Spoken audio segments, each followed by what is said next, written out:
Good morning, everybody. Welcome to our live stream here on lichess and Twitch. I'm International Master William Pascal, coming to you from Budapest, Hungary, the city of sirens.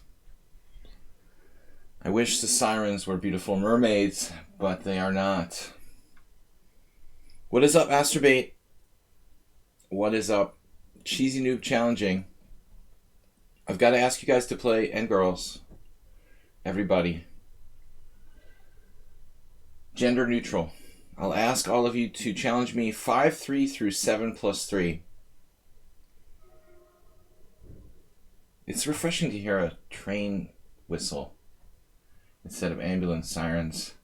Once in a while, a little bit of change of pace. Alright guys, I'm going to take the challenge from Cheesy Noob. Although I'd like to warm up in like a 1200 or something. Like, can't we get some more players? Everybody who watches my stream seems to be pretty strong. I don't know if that's cause or effect.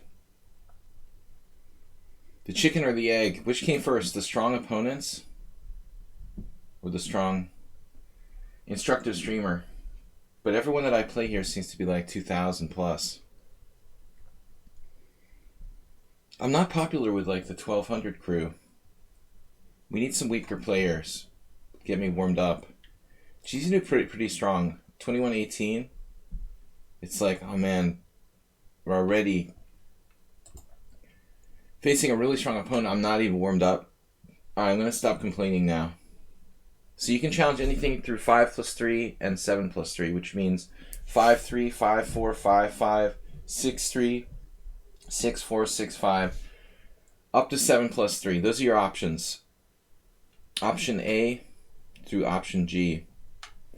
But anyway, alright, I'm going to just think about this for a second. We're playing weird openings today. That's the theme I didn't mention. Unusual systems. No problem at all. Well, let's put it this way. I mean, I've got a challenge from Sidan. He was like 1,800. Acerbate's like 1,600. The vast majority of people that are playing on my stream tend to be in a range between like 1,800 and 2,200, which is not easy, but that's weird because, I mean, if you think about the average chess player playing online chess is probably far lower. I would imagine like 1,400. I don't know. What's the average of chess players playing online? F4 D5. The Bird Larson.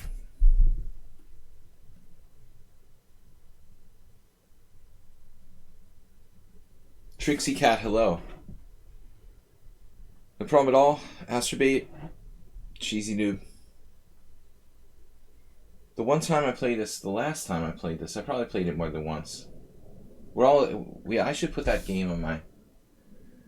You come to think of the YouTube channel, I should put Lasker versus Bauer. But Black didn't play tremendously well. That is a great game, though.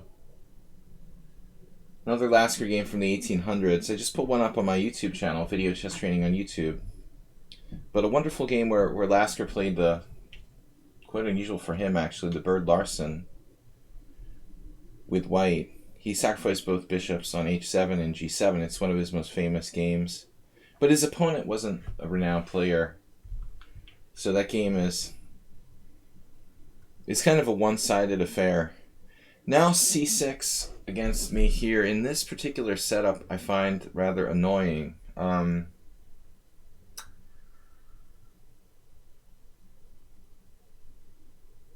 The traditional move is to pretend you're white and play like c5. I guess Lasker Bauer was like e6. Black played passively. e6, knight f3. Bishop e7, I think. I don't really know what to do against the Slav structure. Bishop g4.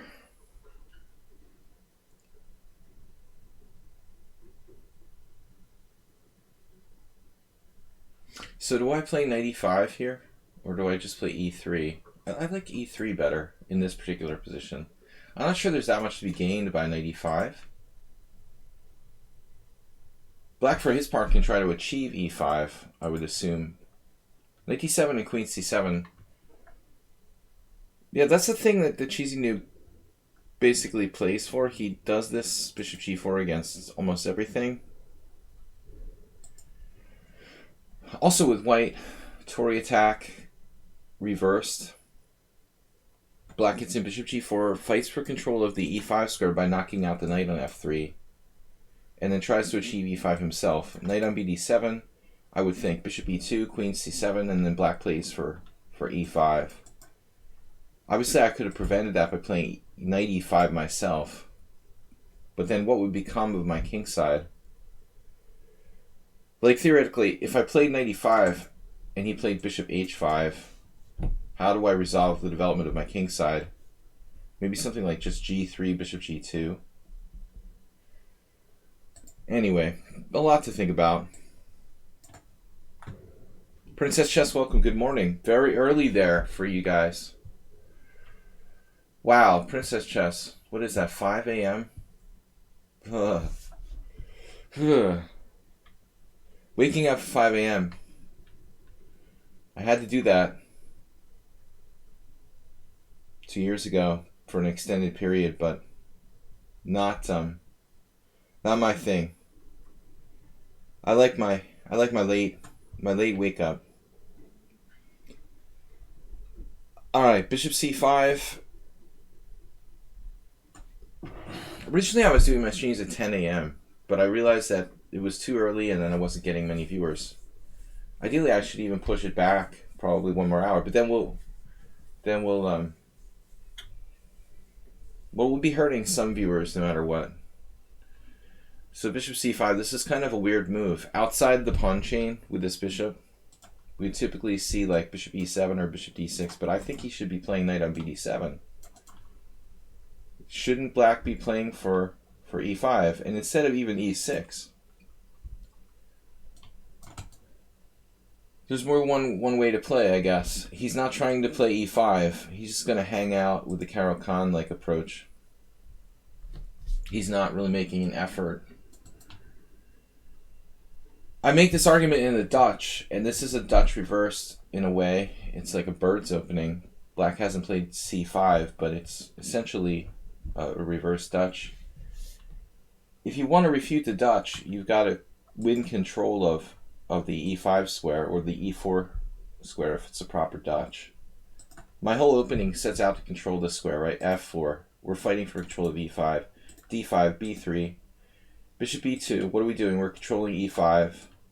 So if black wants to defeat white's opening, you know, if he takes over that square, he's basically proved my opening to be ineffectual.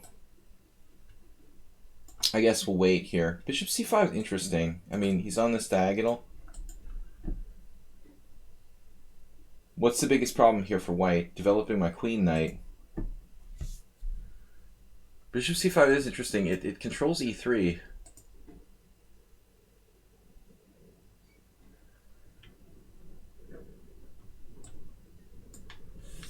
One of many possibilities. Now what do I do? Well, after this I can play d3 and maybe complete my development with knight on bd2. But objectively, I don't think that white has an advantage, or much of an advantage. Anybody else like the Bird Larson opening? Okay, Cheesy Noob didn't play the critical continuation. Theoretically, black's supposed to play like c5 right away. I lost a bad game like that. c5. I guess knight f6 is alright. Bishop e2, c5. And then maybe g6, followed by bishop g7. And try to play what is a reversed Queen's Indian. Eventually black can even play for d4. Miss the arrows. Ripun, welcome. So, bishop f5, avoiding exchanges of pieces. Wow, that is ambitious. That is ambitious.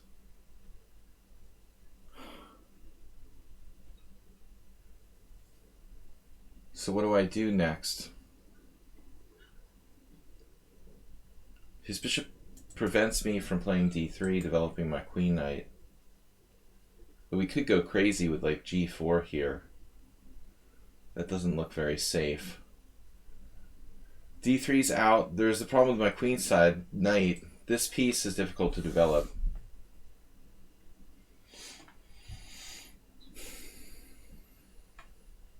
Bishop f5. And then there's this possibility. If I castle, which is interesting.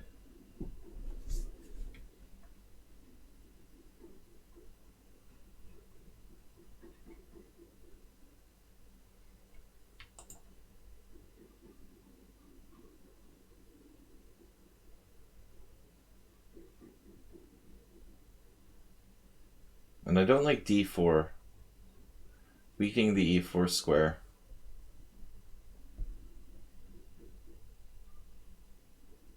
I don't really like any of my options here.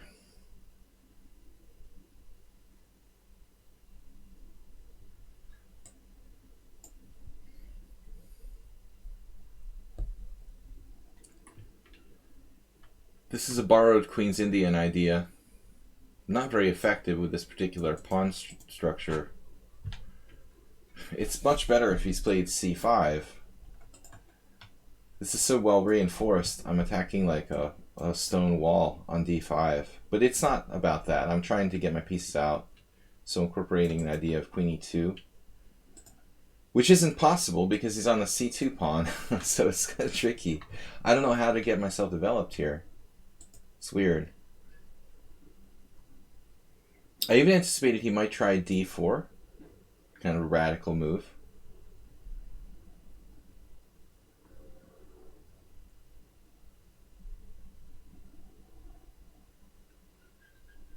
Oh man, he did that. Really?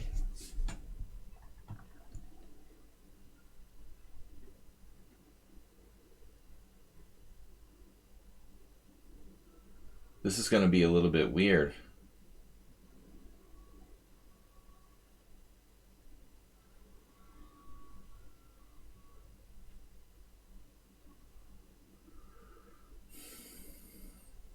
I can't draw my c2 pawn, I don't think. But maybe I could play queen e2. Bishop takes c2, queen c4.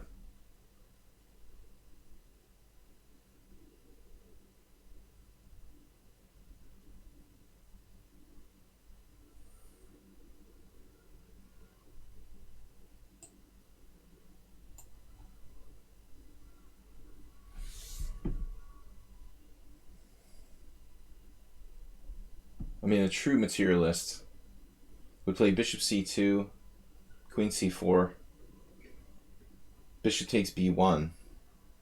But I think there I've got all sorts of compensation. You have to admit his last move is rather impulsive.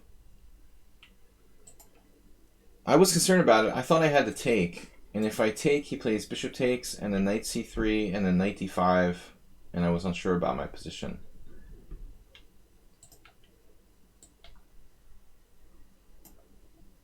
I'm not quite sure I understand this. On bishop takes b1, I can choose your bishop. He doesn't like bishops. He's anti-bishop. You're a sick man. Cheesy move. Anti-bishop. Alright. Cardinal Palace back in the Vatican. I don't know, guys. Bishop takes b1. Which one do I want? The c5 bishop. I would guess the c5 bishop, right? Now I'm being materialistic, but I get the d4 pawn. Oh no.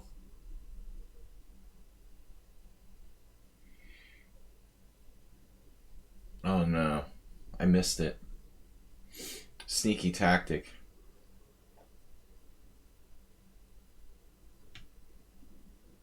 Wow, that's devastating.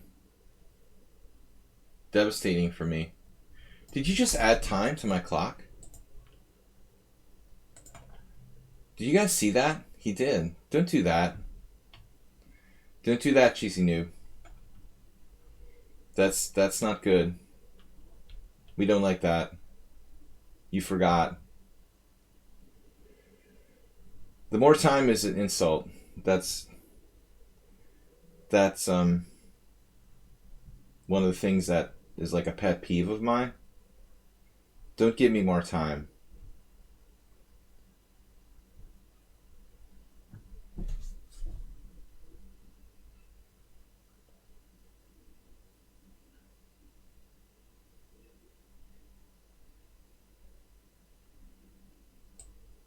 It's like giving timeouts to someone who's like 400 rating points higher. It's like really diss.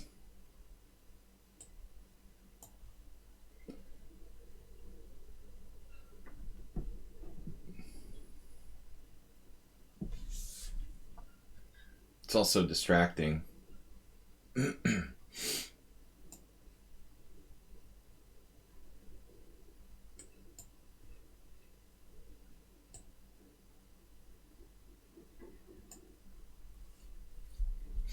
Any sort of mate here?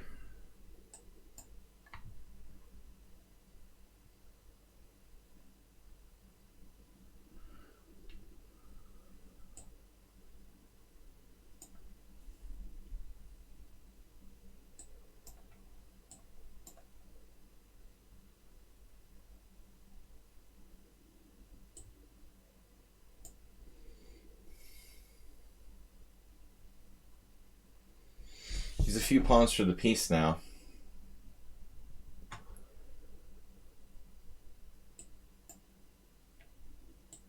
And he's got more time. The more time, 2 pawns for the piece. No, I mean, the truth was, like, I should be fighting for a draw.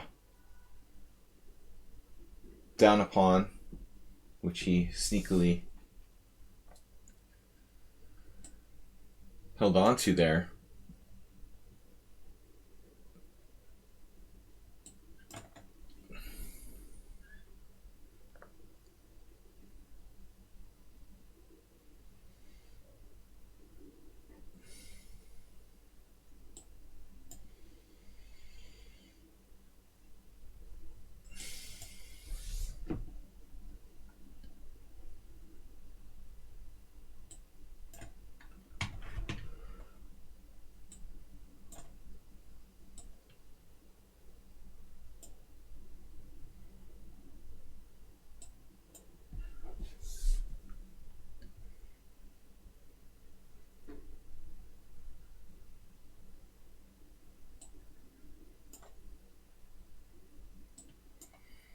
Nah, he's panicked. Yeah, no time, no extra time, but he's better. He's better. So he got excited and blundered a piece here with knight d7. Maybe the position isn't so easy, you know. I'm not sure I'm even worse here. Knight a6. The truth is that knight a6 is about equal. It looks like black has an extra pawn. We have compensation. Bishop a3. That's fair. I do have knight c4, knight d6 check. Black has to be careful. No, I just I can't take more time because, you know, the games are already like super long. I mean, a 15, if you think about it, it's like 7 plus 3, and 7 plus 3 is like already, it can be as long as 16, 17 minutes. And if you're adding more time, it's like 20 minutes. It'd be over like 20 minutes per game. It's already like very, very long. That's why I can't possibly do more time. I should probably move away from the 7 plus 3 challenges. It's super long already. Alright, Trixie Cat, 5 plus 3.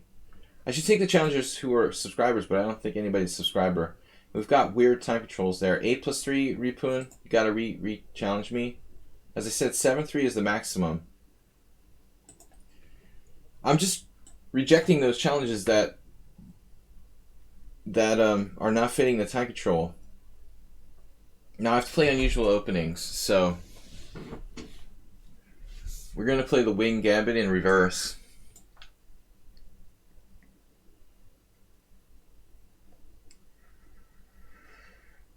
So that was a good game until that point. I'd like to analyze that game after the stream.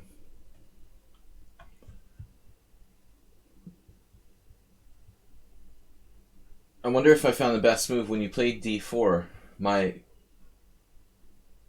goal is to try to keep the tension there. Okay, this is weird. So white just ignored the win gambit. What am I supposed to do then? You're not supposed to ignore my win gambit. White's playing fast.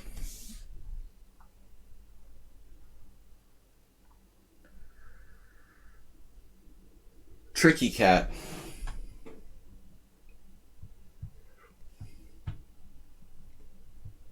Basically an exchange French. It's hard to argue with d5. It's a free move. Yeah, that's weird. When black plays the Slav against something like when I do the London, I mean the Freudian slip. When I play the birds opening or something like a system like any kind of closed systems, I find it strange to think about what to do when they play the Slav like you did. But I think honestly, Mad Ramus, what you should do is try to play for e5. Not play e6, but as you played in other games, why not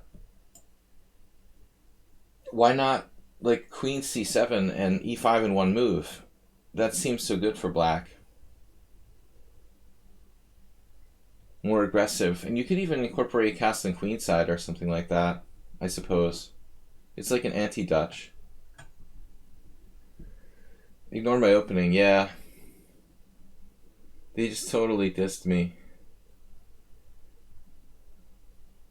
Now it's like a boring exchange French. I'm not sure what to do here. I'm concerned that I'm going to end up backward along the c-file. Ultimately. And I don't really gain anything from my structure. It's a little worrisome.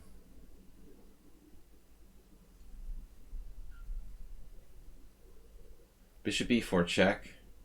Knight c3. Don't really like it, but I don't know what to do. c5 feels too aggressive, so I'm stuck in this.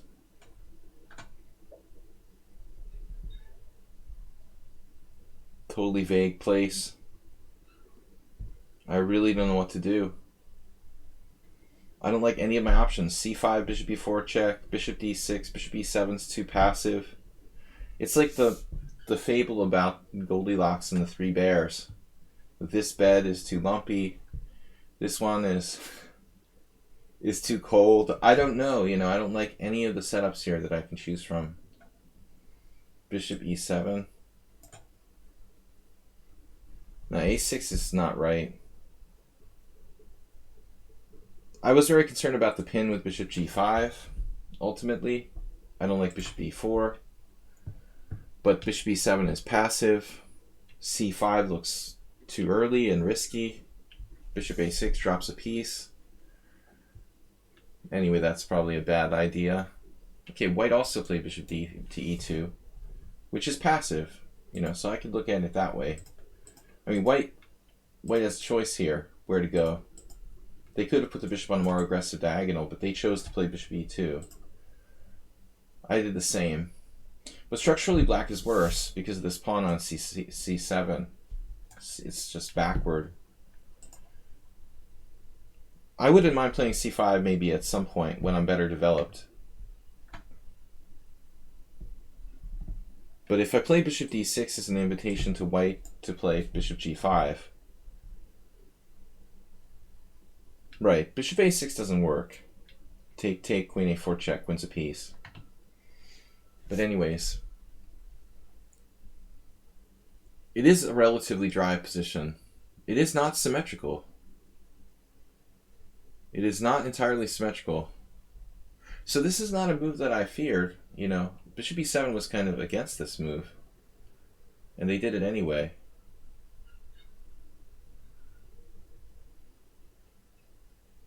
Certainly maybe discourages c5, you could say. The upside of this move.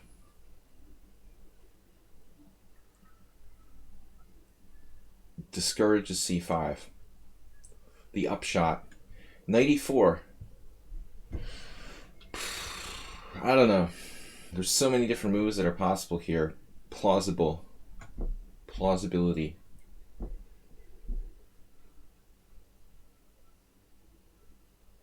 Don't know what to do.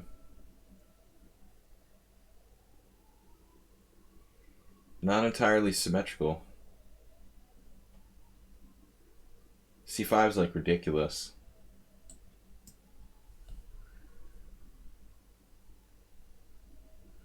I didn't see you suggested h6. I don't know if it's a good move or it weakens my king side. It might be constructive. I won't get back rank mated. Hopefully. I did not expect that move. I'm going to change plans. With the pressure off of d5, there's no longer bishop takes f6. I'm going to opt to play this with an isolated queen pawn. Better late than never.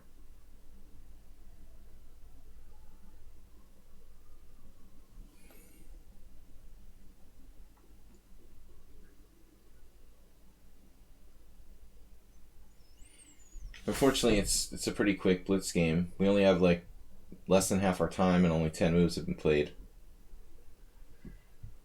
Trade queens? How would I trade queens?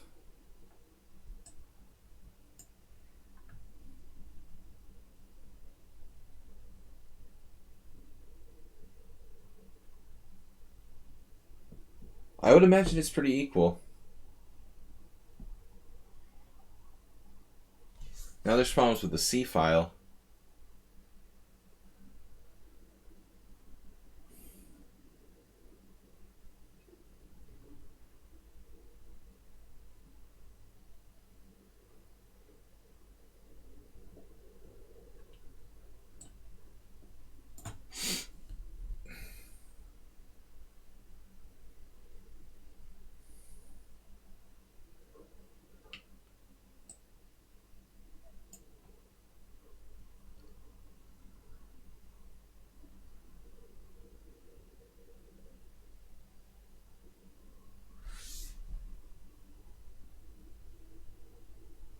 White has a serious issue with that knight on e4.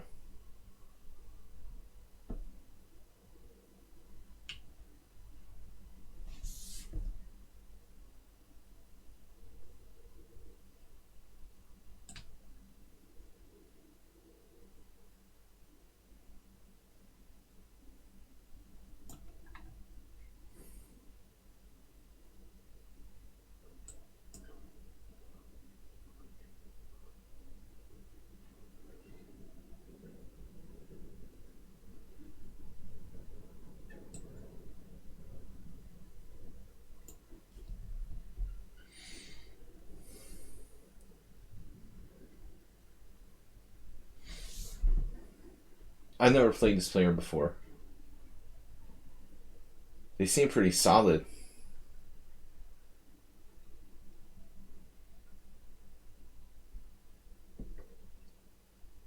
Knight d4.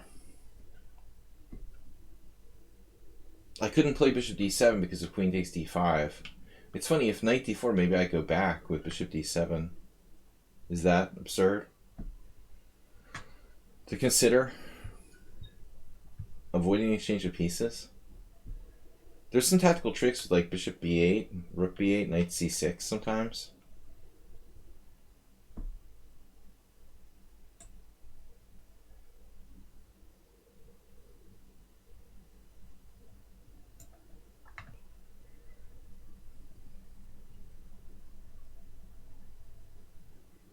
White's like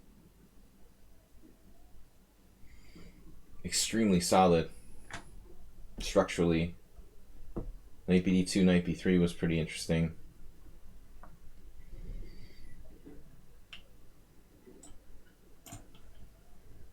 Another c6 square. Definitely want to keep an eye on.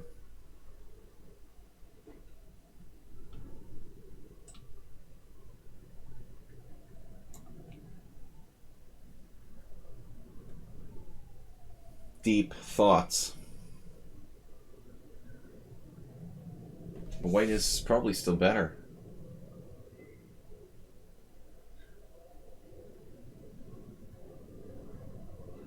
Bishop b8, bishop d4.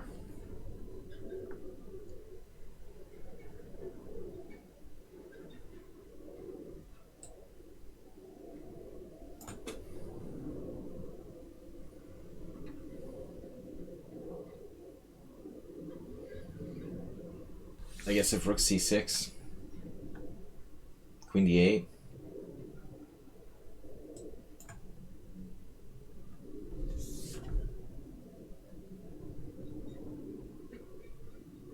This probably wasn't my best move.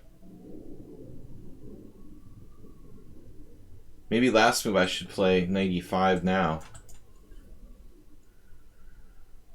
Rook e8 is an accuracy. I think white should play rook c6. And then that's going to be problematic for me. I don't have a good place to go, like queen h4, knight f3, queen e7, knight f5. I probably have to play queen d8 if white plays rook here. Queen d8 is a little awkward. White seems to stand better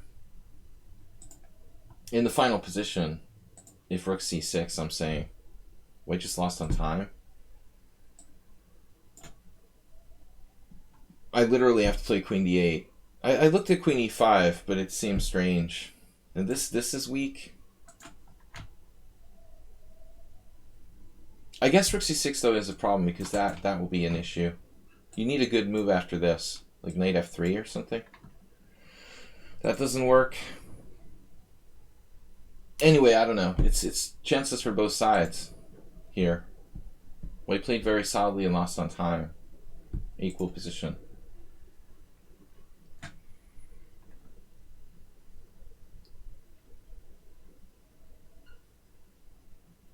Aesthetically, it looks like white's better because of the pawn structure, but my pieces are fairly active. So, yeah, weird game. Typical isolated queen pawn. Alright, is anybody here a subscriber? Sidan? Sidan got gift subbed. Ripun Mitun. Is anyone else a subscriber? Ripun and Sidan are.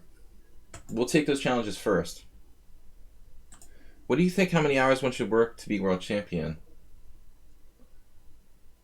Well, unfortunately, I'm not sure I believe, that anyone can be world champion based on how much they work. There's only a limited amount of people who are talented enough to be able to do that. But if you make the goal something more realistic, like becoming a grandmaster, I think you have an interesting question. What's up, Chess Kudo? But also, there's questions about, I've got to play weird openings today, so what are we going to do? There's questions about, your mental health. If you devote 100 hours a week to playing chess, you might make yourself crazy. I like the Budapest Gambit, though, for fun.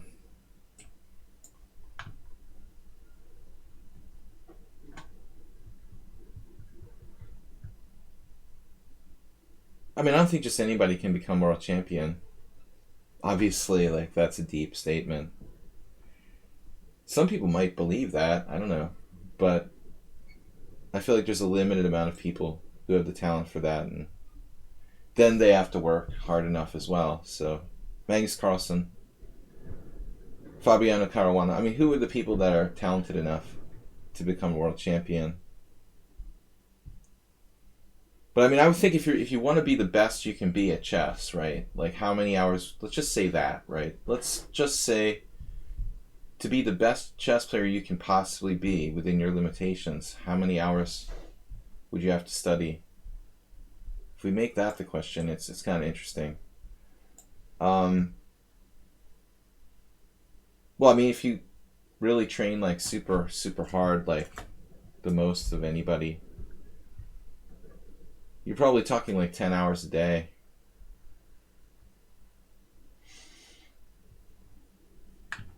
I'm not saying that's rational to work that hard even for the best players in the world, but I would think like treating it like a normal job would be reasonable. 8 hours a day as a professional player. 9 to 5 job. You'd go pretty far. If you work 10 hours a day, like overtime, you'd probably reach your maximum potential. But that's like putting everything else aside. You wouldn't be able to do almost anything else. Only play chess. Alright guys, what is this? So b3, this is probably a line. I'm just taking the pawn back.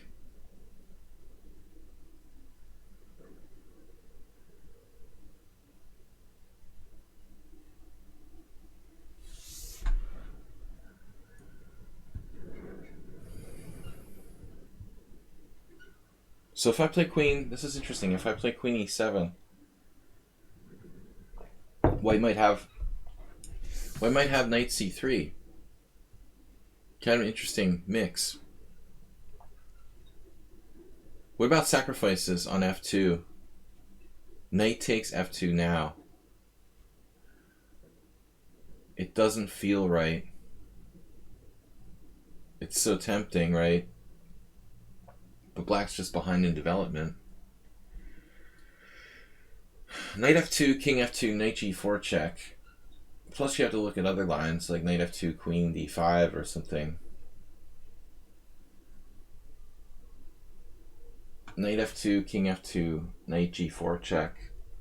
What am I doing? You know, I have like a recapture on e3.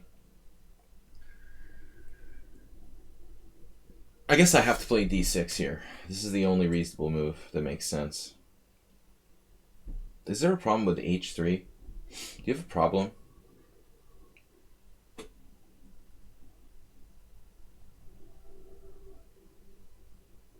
There are some interesting ideas here, but I don't know what I'm going to do. I'm a little concerned about this.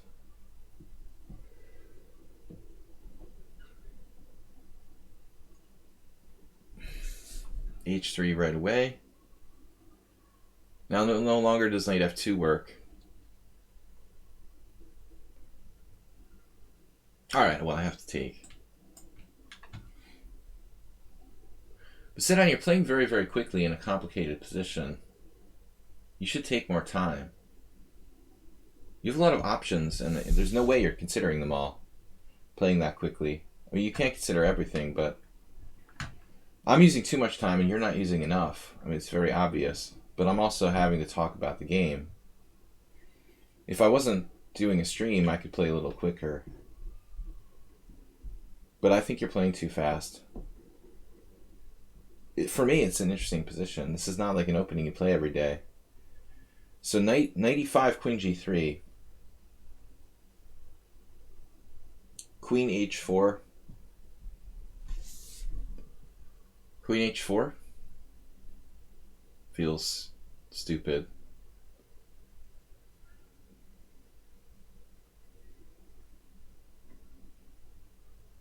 There's always like bishop b4 check.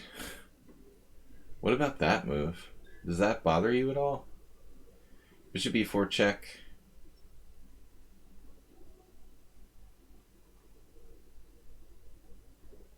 Bishop c3. That's fine. Probably helps him develop.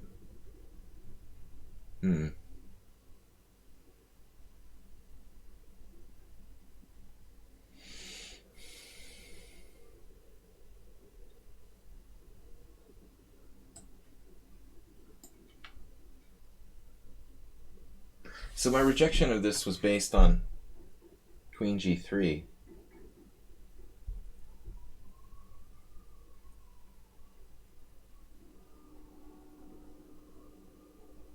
I mean, I could even play castles f4, knight g6.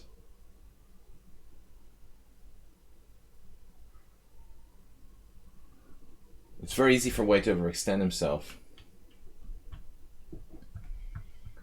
Astrobate works quite a bit for a chess amateur, right?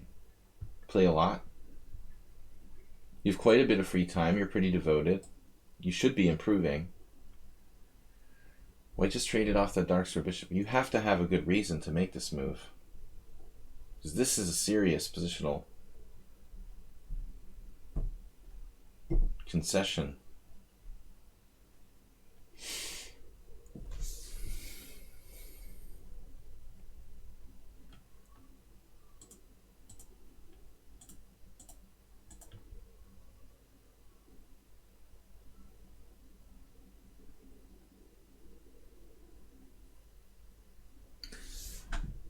White has 5 Trump voters and only 2 Biden. But there's a lot of weakness on the black squares here. Because you traded off your dark square bishop, you need that to protect. Very weak on the dark squares. Now what are you going to do? This looks pretty dubious for white. Bishop e4 check. If he ever moves the knight is a disaster. Castle's queenside is a disaster. Guys, check out my YouTube channel, Video Chess Training on YouTube. Castle and queenside in the queen pawn openings is dangerous. If you've played c4 and d4, in this case particularly so. No, there's no reason for Sidan to trade on e5.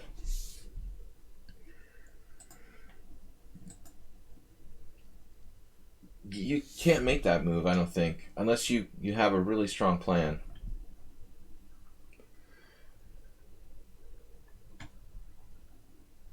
Well, this is about 15 hours a day. 1.5 hours a day. All right, I thought you said 15 hours. I need glasses. A3. Good move. That's making sense. Now you're talking. Now I regret not playing bishop e4 when I could.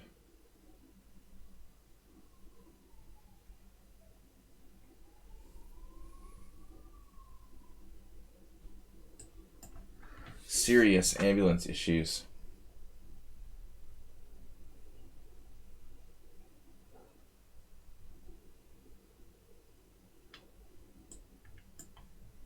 The pawn sniper. I thought they already had to play knight e4.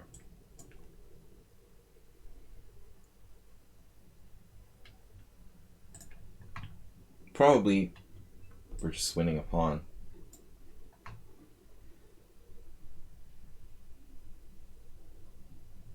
Now it's a tactical exercise.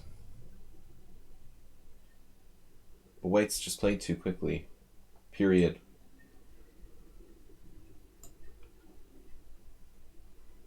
End of story. Take your time. It's a long time control. 7 minutes.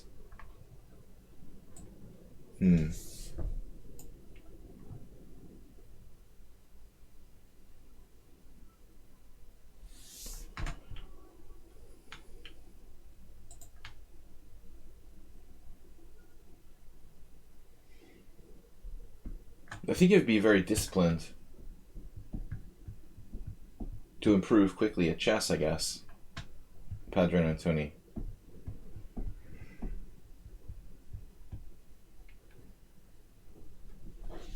Discipline definitely helps.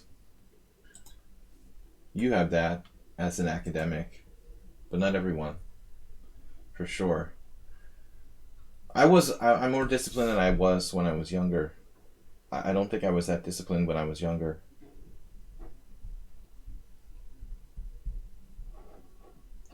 Total dedication to YouTubing.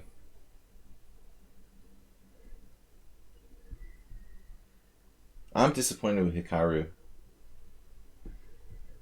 I think he should have continued to be a chess player. But I understand. Money is very tempting.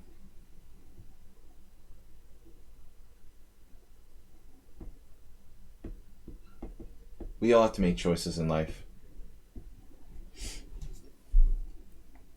Kramnik as well. Good playing. That's disappointing. Astrobate. Well, I mean, you say you don't have discipline, but I think you do. You know, you're here playing chess every day. That takes a certain amount of discipline. In every aspect of chess, you're not disciplined.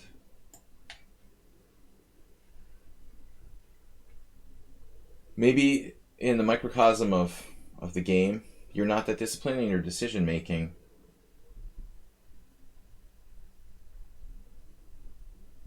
But on the other hand, my problem is that too much discipline can lead to being dogmatic. And that's as bad as being undisciplined, or maybe worse. So it's tough.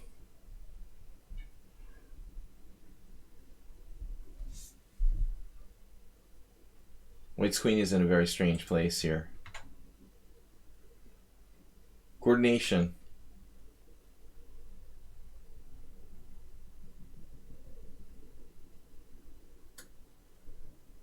No, that's an interesting move.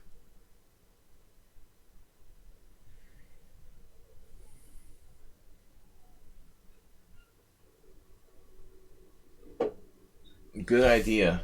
Try to define the position and get control of the white squares.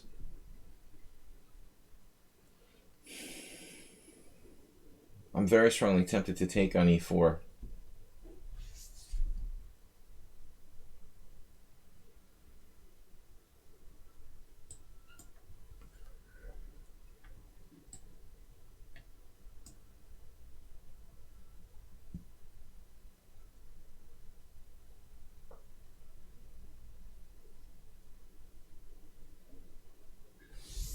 No immediate tactic. First of all, White has mate threats with like bishop d3. That'll be easily dealt with. g6. Now he has to defend f2 or give it up. This gives up on bishop d3, but it actually is a good move. Actually looks like a really good move. I missed bishop f3 completely. Great idea. I was only concentrating on bishop d3. This makes complete sense. Much stronger than rook f1. And now White owns the e4 square, making me doubt my decision to take on e4.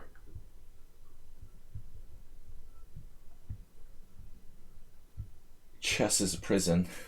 Chess is my prison. It all depends on how you look at things, Legion.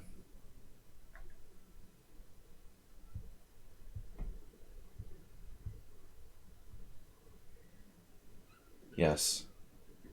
Yes. What am I doing?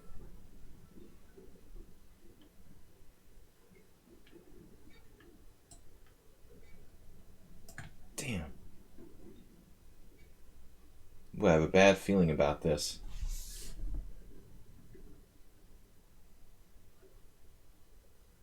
He's got the time edge?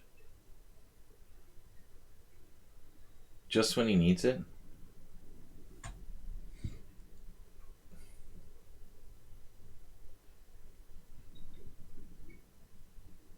Probably everything's okay here.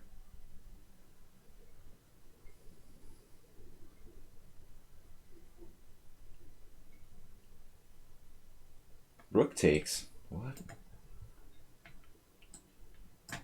Man, that pop-up just blocked my move.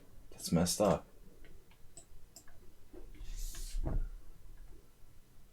Raise your hand if you ever lost a game because a lichess pop-up blocked your cursor. That's really annoying. You're trying to make a move and one of those like pop-ups just blocks you. Almost dropped my queen. Damn. Really ought to pay closer attention to what I'm doing here.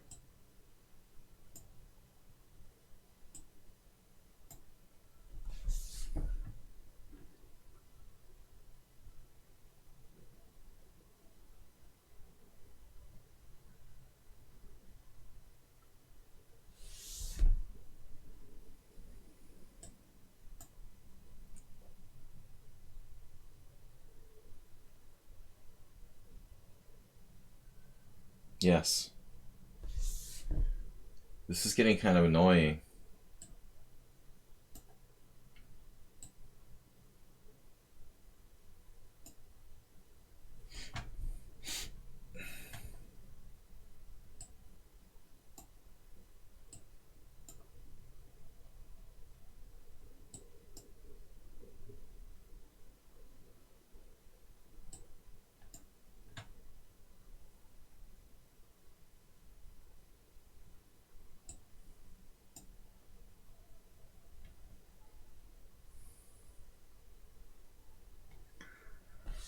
See then, how could you be 1100 in bullet?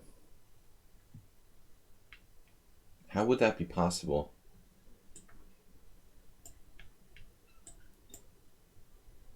You're actually pretty quick. He's 1100 in bullet. What? Is your little brother like playing on the bullet account? That's impossible, friend. Alright, next game. I got a rated challenge, but I can't accept rated while I'm streaming. No rated, please. Alright, Mitun, we lost somebody. Yeah, I know this thing will start. Chess is discriminatory. White moves first. It's like, okay. Political correctness out of control. We'll have to go and get Zoltan Ribley's rainbow chess set. He was ahead of his time. I want my rainbow chess set. I never got one. I was supposed to get one as a prize. Very disappointed. Guys, we can take more challenges. I'm here for another hour and a half. The doctor is in. I'm supposed to play weird openings. What did I just do? Actually, last game, I played Budapest Gambit. So now we do the A4. Thematic. A4.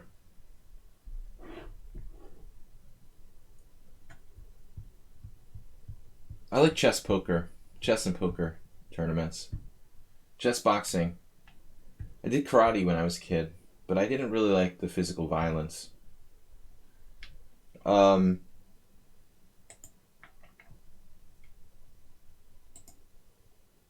I didn't stick with it. I didn't like trying to beat on each other. Now, this is playing into what I wanted. I'm trying to play the Budapest with white. We had this before. That's the whole idea with A4, to try to arrange a Budapest Gambit with colors reversed.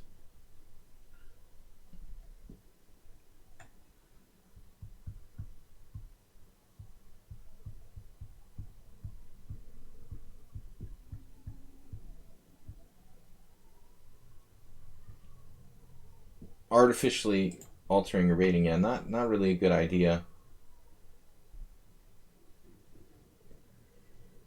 Don't do that. I don't advocate that. Alright, so D4. Now we go with bishop C4 or bishop B5. He closes the center. Check right away is also possible. So how do you decide here between bishop C4 and bishop B5? It's a good question.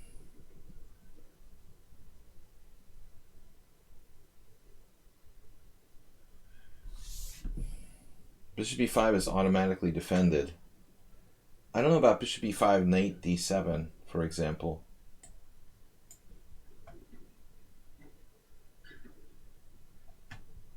Doubles in chess. From a tennis player's perspective.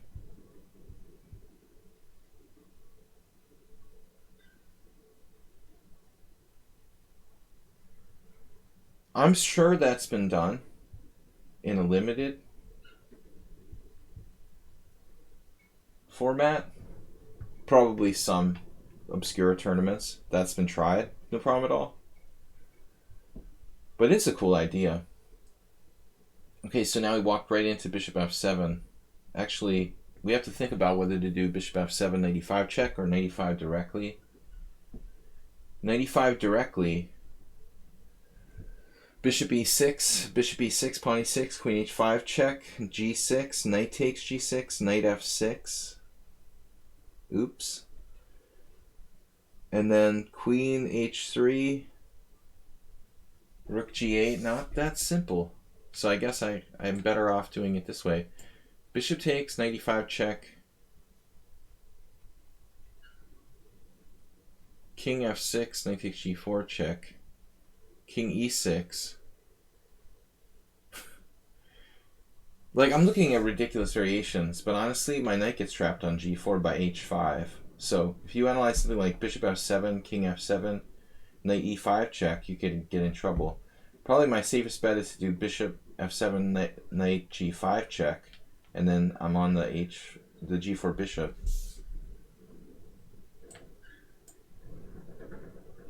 Because on g5, my knight is manageable. But let's calculate this again, okay? Takes, knight e5 check, king e6, queen g4 check, king e5. Do I have a mate there?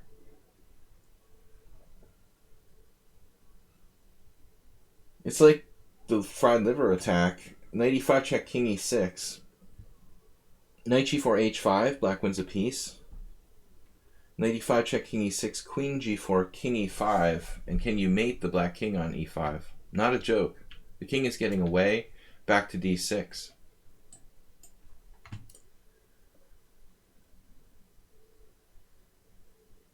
So in a vacuum, I'm going to play knight g5 here. Probably black could have tried an active king move instead.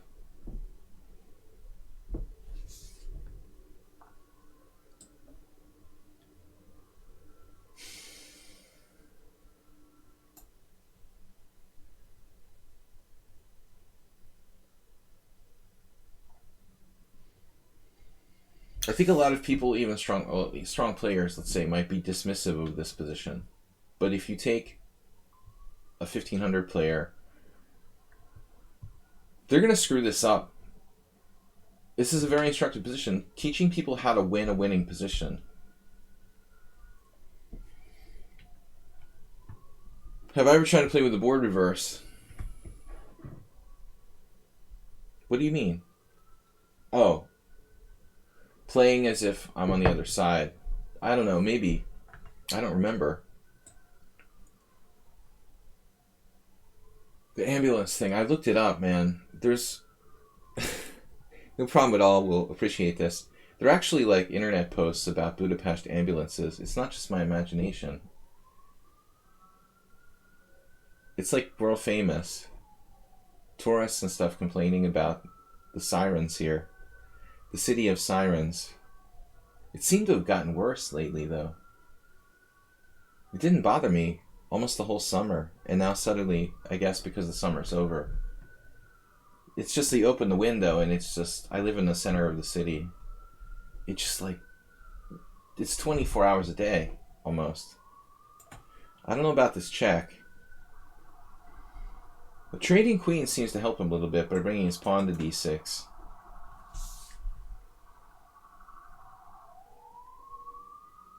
Damn.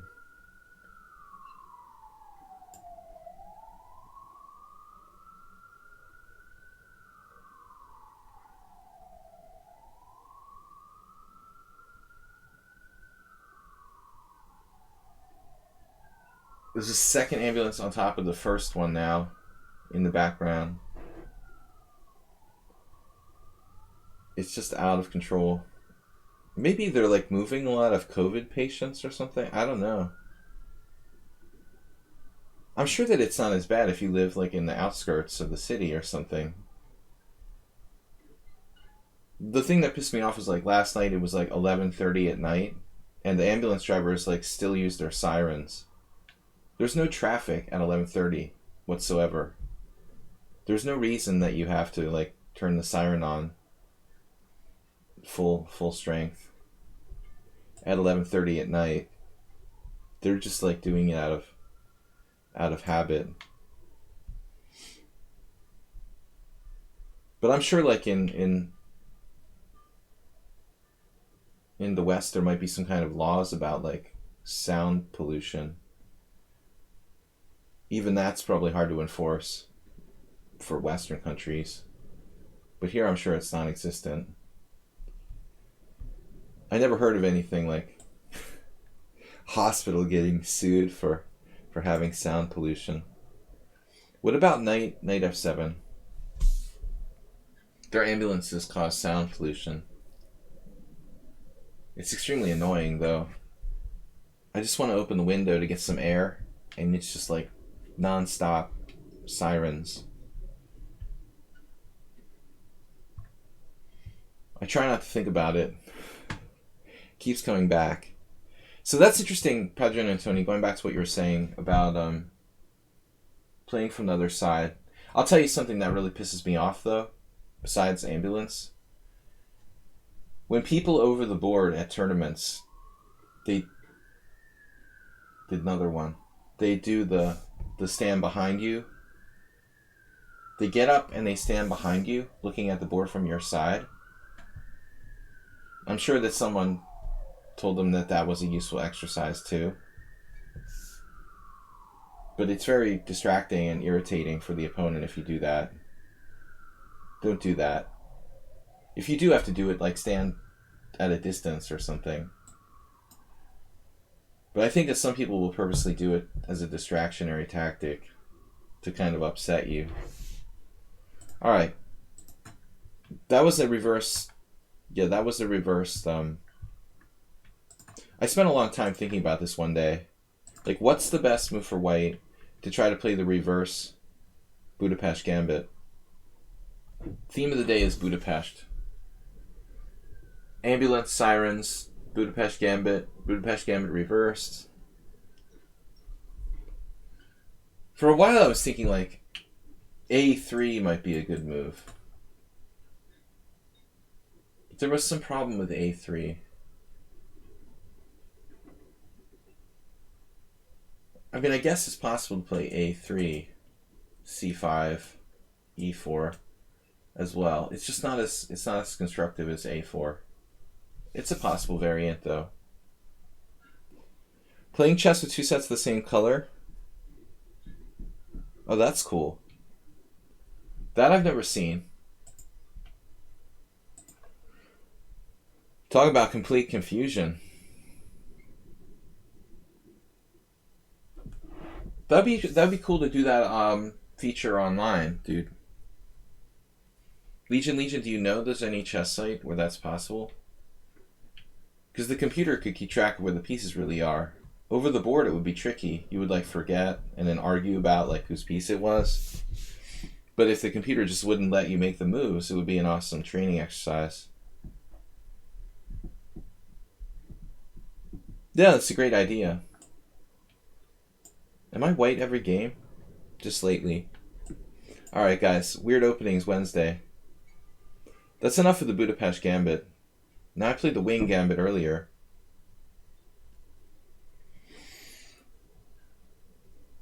Chess Armageddon. It's not Chess Armageddon, it's Chess Mageddon. It's like Chess Megadon. But he's around the same rating as Chess Armageddon. Maybe I just called him Chess Armageddon? He was always Chess Megadon. But Megadon is spelled wrong.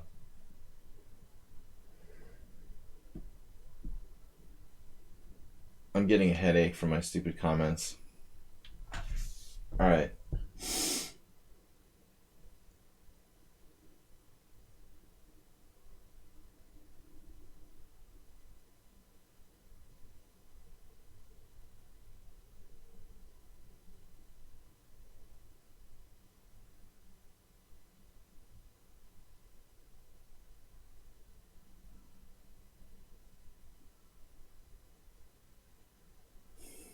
Just have a little headache. I don't know. I don't usually get headaches.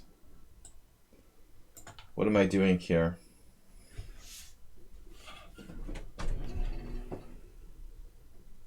Maybe we have air pollution as well as noise pollution. So I'm supposed to play something unusual. That's the theme? But I'm running out of ideas, guys.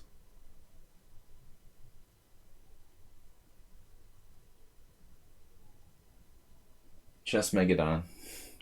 He's like a combination of chess. He's basically chess Armageddon. That's what I called it before. I never actually read it out, though.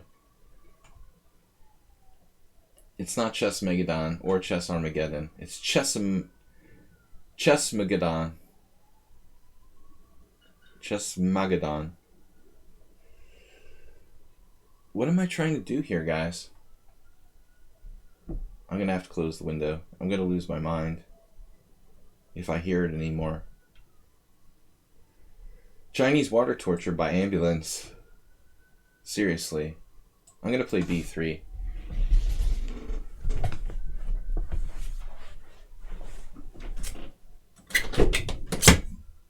It's pretty sad when you can't open the window. Your city apartment because of ambulances. I don't even live directly next door to a hospital. It's a few blocks away, the nearest hospital. That's enough, though. I live too close to a major street. That's my problem. So b3, knight f6 is a good move. I think it's better if you want to play b3, you should just play it on move 2, honestly. It's not particularly recommended against d6 either. It's recommended a lot against e6 on move 3. Here, I think it's best. But I think against d6, we're not really generating as good a threat, as many threats.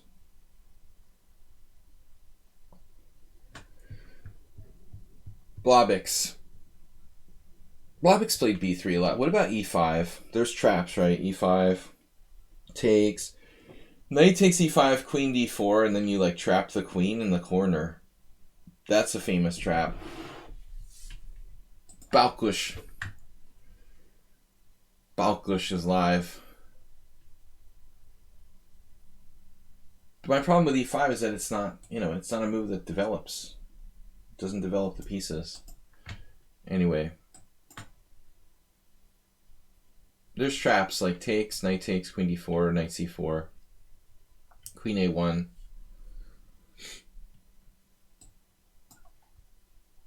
Queen a1, bishop e2. Does that even work? I think I have to do a different move order. Queen d4, knight c4, queen a1, knight c3, followed by, I don't know what. I'm not sure how it works, but it works somehow.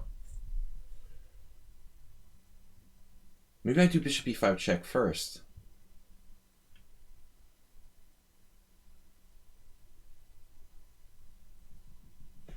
I'm down to 1 minute and 41 seconds, but I'm sure Blobix has played this before. It's almost similar to the Budapest Gambit. I've never played this in my life, though.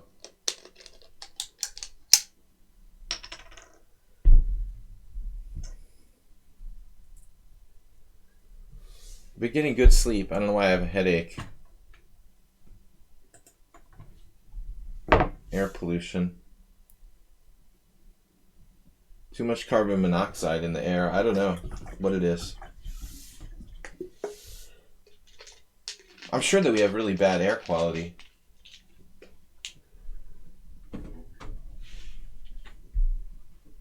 Not as bad as some cities, but it's up there. So he didn't go for it. I was a little scared with 1.5 minutes. I'm going to be able to figure this out after queen d4. What's up, Jim? How are your carbon dioxide levels in Greece? I'm sure Budapest is not the best with air pollution. We don't have California emissions here. I'm a Grishuk lookalike, using all his time in the opening. Well, I'll tell you something that I learned long ago from my friend Alexander Ivanov. Alex was a time pressure addict back in the day when there was no increments, no digital clocks. And I mean, man, he won more games because of his opponents like trying to blitz him and time pressure than anything else. For every game he lost, he won like 3 because people were trying to play too fast in his time pressure. It's the most basic mistake you can make. People get nervous when he's in time pressure and they would just screw up. It was just happening again and again and again. It takes speaking of discipline again, you know, you've got to really be disciplined, especially with the increment. Now it's even more deadly. It's one thing to blitz somebody on an analog clock, but I mean, now we're talking about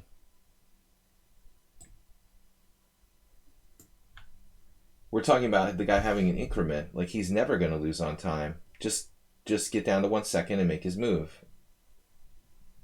You've got to be even more careful about not trying to play for their time pressure. The best way to win, man, is just to make good moves. There's no other concept.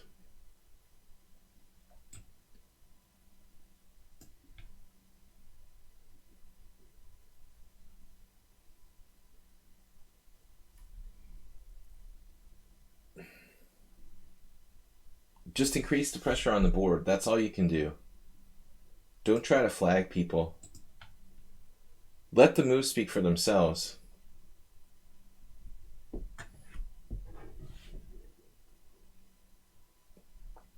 All right. Bishop.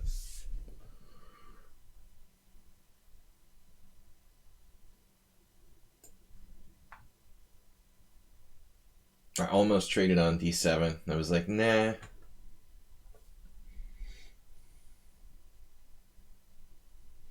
But this position doesn't really offer white an advantage, I don't think. It's probably about equal. Objectively, I'm not sure about that decision. To play bishop takes d7, it sort of like helps him develop.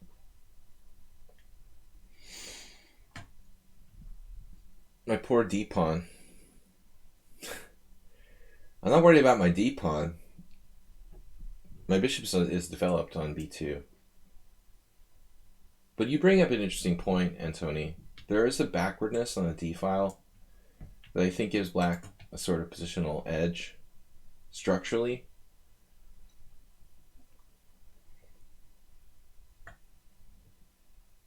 Wow.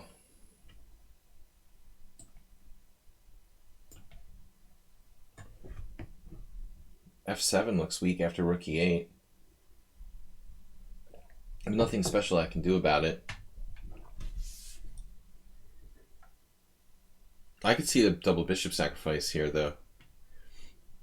I was channeling Lasker Bauer earlier. We're going to have to put that on the YouTube channel. Of course, an all-time great game.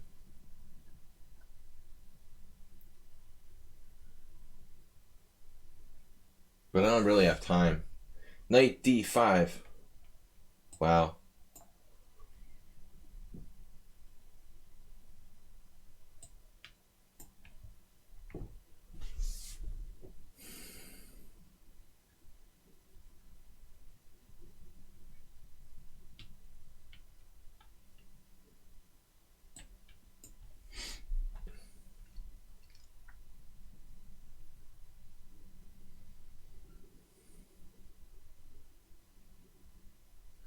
Wish I had more time.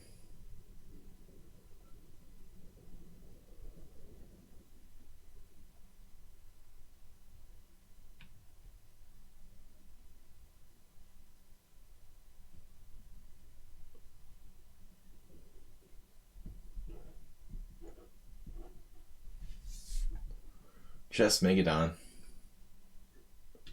He has big teeth.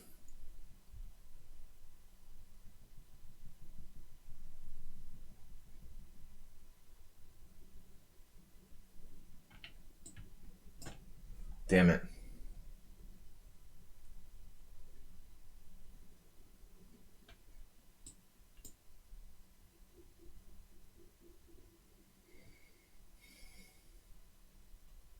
It's a good thing that G2 is protected.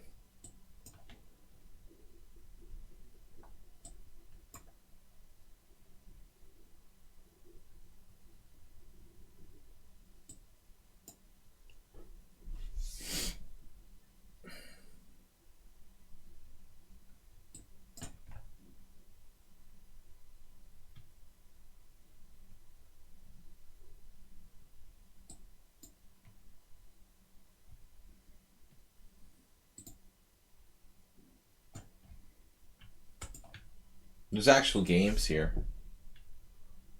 But I was telling you guys about this opening. Why is there no games of this position? That's messed up. So nobody's ever played E6. So this was Blobix's variation. Queen D4.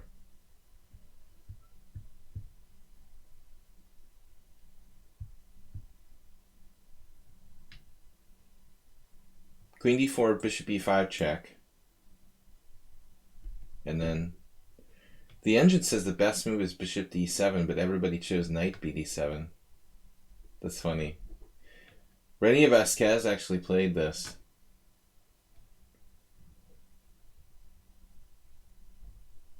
He's a pretty good player. So what's the reality of this? White didn't win any games? Oh, this is the trap. See, I never would have figured it out.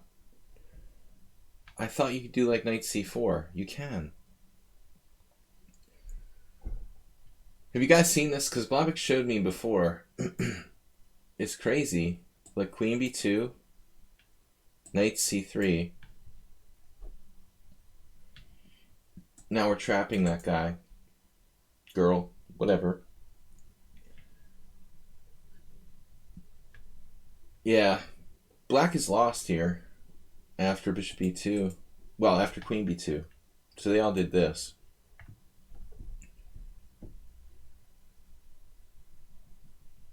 I mean, why? Yeah, Queen E2 drops the G2 pawn, so you have to play this to guard G2 and all these. The same guy lost 3 games. Oh my god. That's pathetic, dude. He lost 3 games. What? White is better here. He lost 0 for 3. Damn, that's unbelievable. Alright, so Ripun is a subscriber to the stream. We're going to take his challenge next. Yeah, I mean, it's totally related. Totally related, Jim, to your Budapest. But you know this kind of trap. It's a B3 thing. So ambulance go often because people trying to play the London system out there. Good night, London. Thank God we know London. See, the beauty of the Wednesday stream is that there's no London system. It's never going to happen. Not today. Not on my weird opening stream. Anything but that, please. Don't even play D4. I like the St. George. I've always been a big believer in this.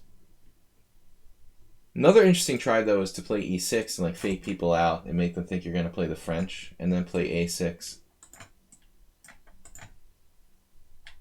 He did beat me. I was plus 9.7, but I blundered and lost that game. Legit win for Ripun.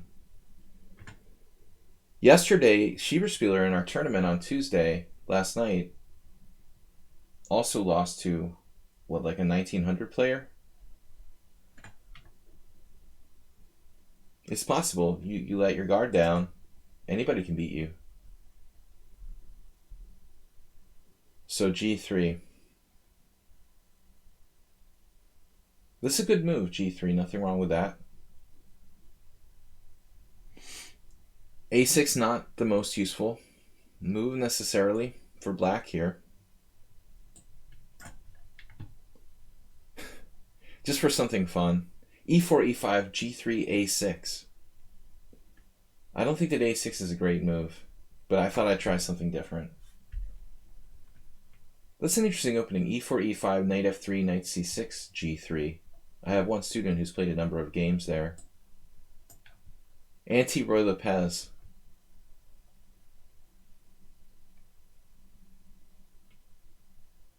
Well, yesterday, Schieberspieler blundered in a winning king and pawn in game, just letting the guy queen one of his pawns. He had like 2.5 minutes to his opponent's 30 seconds. And just pushed his king too far outside the square of the pawn.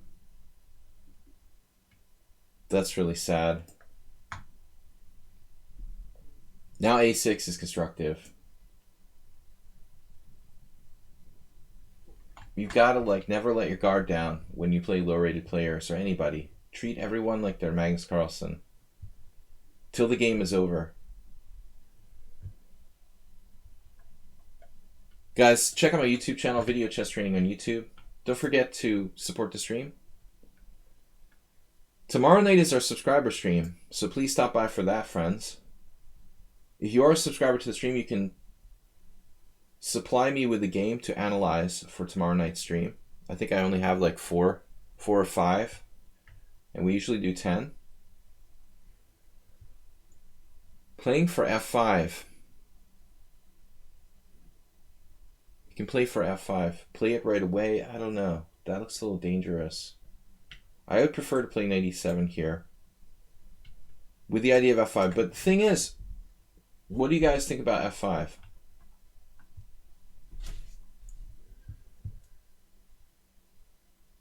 Because if I play f5, it's kind of ironic, paradoxical. I will liberate that bad bishop on the long diagonal.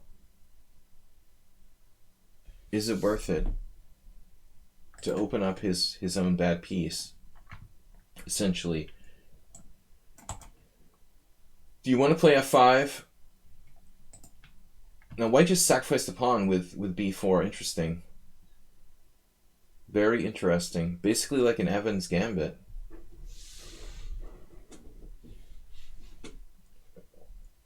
If bishop e4, c3, I guess bishop a5. I'm going to have to accept. It's just in principle. I don't want to get hit by d4 though, so we're going to have to go to a5. I'm trying to be principled here, but a nice gambit try by Rapunzel.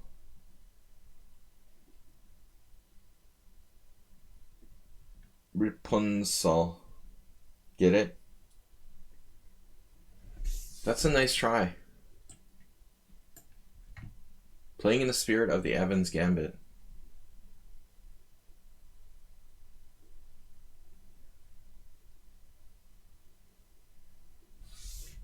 Never play f6. I don't believe in that. I'm not a Feingold fan. I've pointed out a lot of examples when that's just not true. Bishop a3. So he's 1,000 again. This guy's not 1,000. He's already beaten me once. There's no way he's freaking 1,000. That's crazy. Look at this. Bishop a3 with this diagonal. I think we're going to lose the second time here in this game.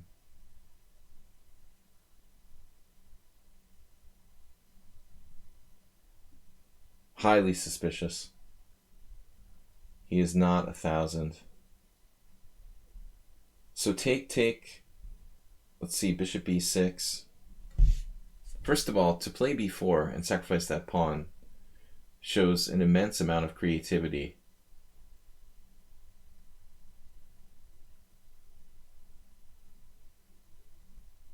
What if I take and play d5? It's not going to work here.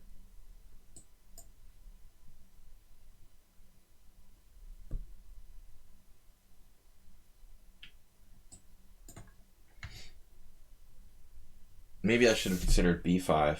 I don't know.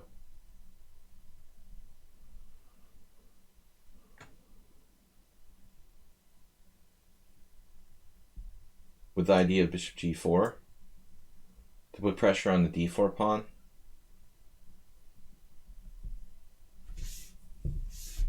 Never play queen a5. That's my rule. Actually, queen a5 is always bad. Much more relevant than Feingold's f6 idea. Oftentimes f6 is like, oh, he's 1,000 and he's playing h3. Yeah.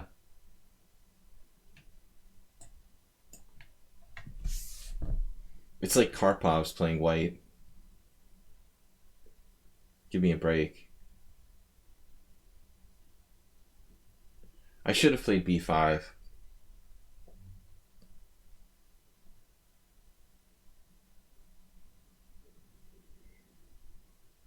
I'm wasting a lot of time with bishop b6, bishop a7. It takes forever.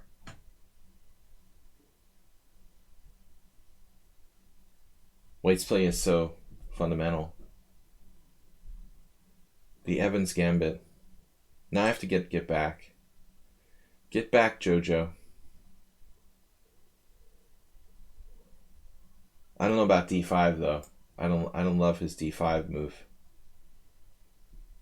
That looks kind of criminal. Now f6 is actually a really good idea.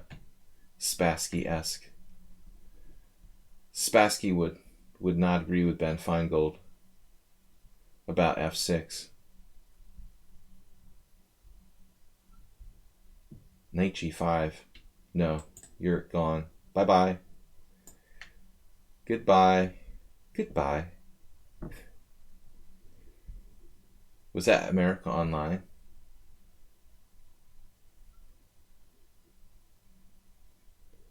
Dr. Chestnut.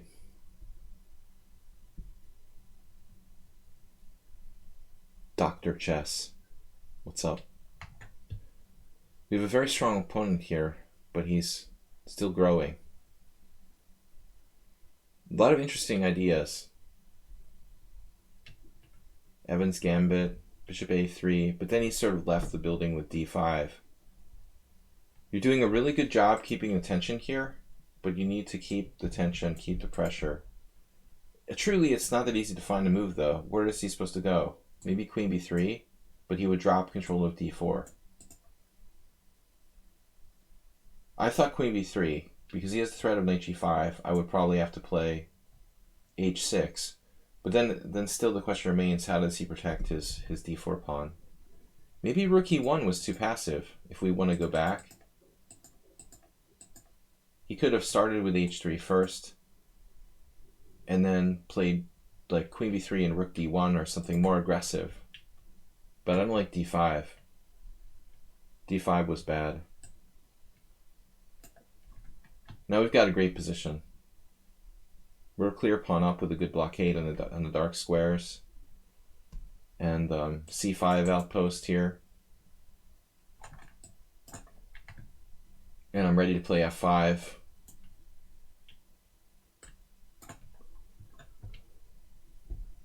Gave up his dark square bishop. Again, there are four Trump voters and only three Biden voters on the board. This is a terrible move. g4. g4 is positional suicide. Never play g4. That would be a better rule than never play f6, probably. f6 is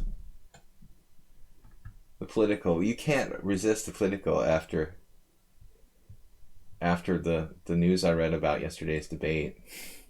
How can anybody resist the temptation for political jokes? I should have played bishop f2. He's collapsing. Collapsible planets. Yeah, it's over. But inventive play in the opening. I got to give him credit for b4. That's way, way beyond most people. To turn it into the Evans Gambit.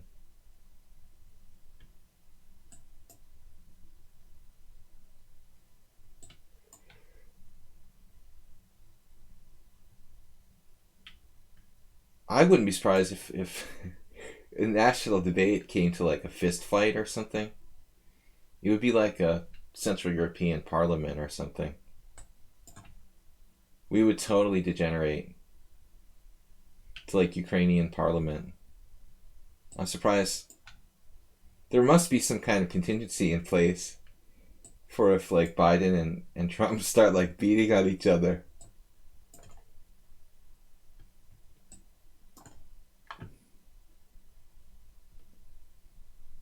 All the pieces are gone.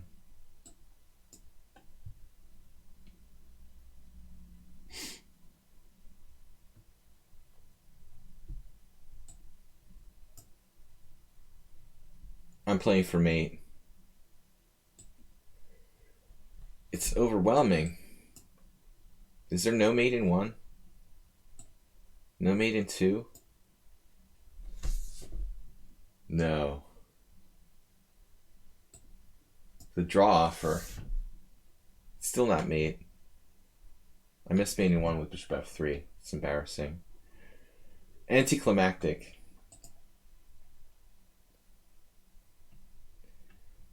I mean, you know, a lot of people like last comment on the Biden-Trump thing. Oh, I played queen f1. I just dropped my queen. Well, that's hilarious. I didn't know I dropped my queen. That's ironic that my queen is hanging. He offered a draw. He phased me. I played queen f1. Oh my god. Luckily, we've got a little extra material. But anybody who like would watch such a thing, it's like you got what you deserved. You know, you're an idiot for watching the televised debate between Donald Trump and Joe Biden. I mean, what do you expect to see? That's ridiculous. Who would like watch that?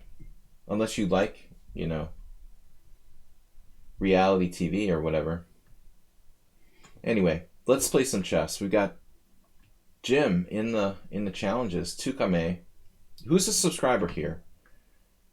I have to take any subscribers first. We've got an hour left in the stream, so I can get to a bunch of these games. Yeah, I would never watch it. I just like reading about it afterwards.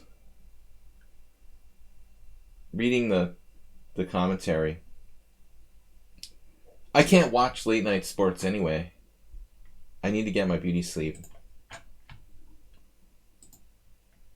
But one of my Facebook friends, who's no longer Facebook friends, I'm just like, I wanted to kick him out for a long time, but he was like, I'm not voting at all after this. Like, I'm not gonna, you know, vote. Well, that's a really mature attitude.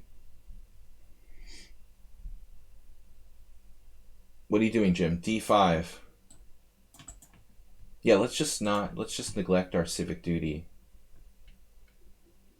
Not vote out of protest. C4, D5. This is a bad move. CD5. Speaking of weird openings, Jim's just sacrificing a pawn. So he's playing the Smith-Morra, but it's not really a Sicilian? How can you do this, actually? That's interesting. I don't think I've ever had anyone do this against me. I have to take. You take. Now, how do I avoid playing a Smith-Morra, actually? Yeah, there have been a lot of, like, you know, Romania, Ukraine, probably even the Hungarian parliament where, like, violent fights have broken out. Not unheard of. But I just thought they must have, like, security guards ready to step in when they start coming to blows. D takes c6, knight takes c6. Then there'd be all sorts of lawsuits between like Trump and Biden. Like who punched who. It would be ridiculous. How do I... This isn't right. You can force the Smith-Morra? That doesn't seem right. You can force the Smith-Morra reversed? How is that even possible? It's unbelievable.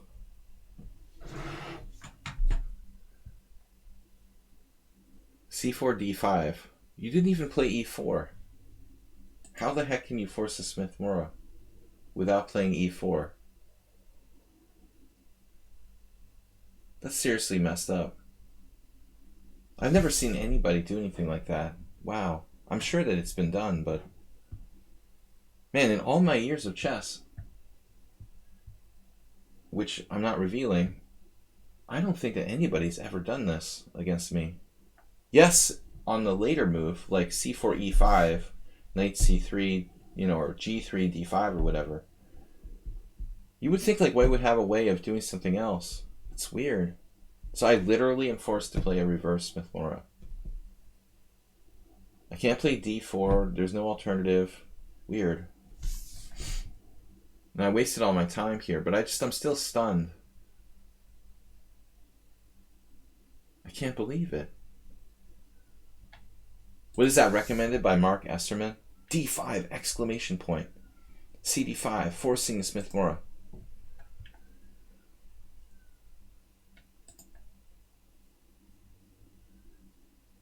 I mean, I could play F4, right?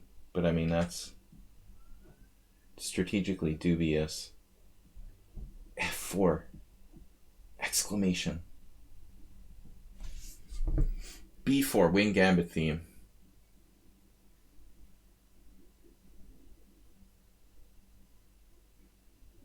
It would kind of be consistent with today's stream, but I'm going to play real chess here.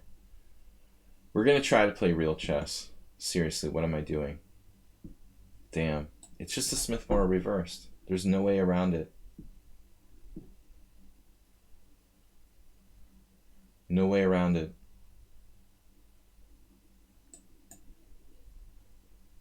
The H4 Leela variation.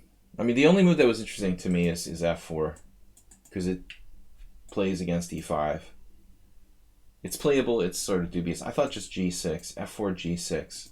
Black can adopt a different setup, most likely. But I've played this against Jim with the tempo less. This Fianchetto setup should be extra good here. Extra good. Knight F3, E4, Knight G5, Bishop F2, King F2, blah, blah, blah, blah, blah. Blah, blah, blah, blah, blah. Blah, blah, blah, blah, blah, blah, blah. E4, Knight G5, Bishop F2, King F2, Knight G. Didn't do it. We were counting on you doing that. We're counting on you, Jim.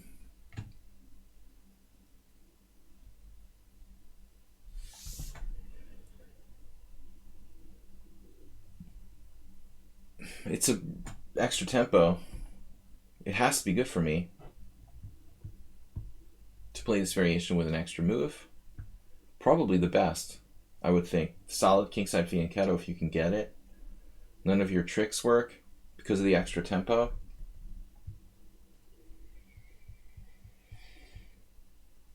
But even so, I mean, black has some compensation for the sacrificed pawn. Like, you might get half a pawn. I don't like being forced to accept a gambit. I find that very irritating.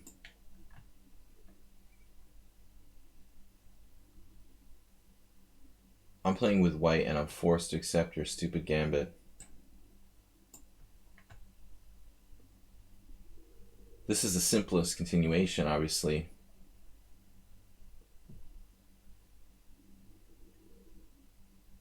That's why I don't like working for other companies and people and stuff. I don't like people telling me what to do. I don't like being forced to accept this gambit, but what choice do I have? After D5, you're like, you have no choice, you have to take. And now if you do something stupid like D4, it's just a symmetrical exchange Slav. White literally has no choice. And after takes, there's no way to like decline the gambit. You already ate the pawn.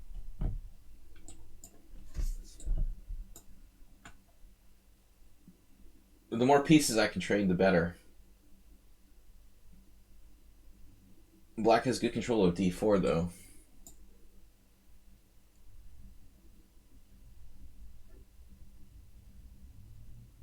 Sack the exchange. Rook C1.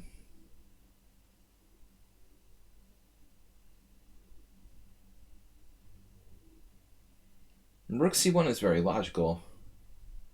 I was also thinking of Queen C1. Queen C1 rather artificial, is it not? On the other hand, I'm not really sure what I should do. Queen A4 maybe. Queen A4, stopping Bishop G4. Stopping Queen A5, among other things. I'm down to 20 seconds. You're a sick dude.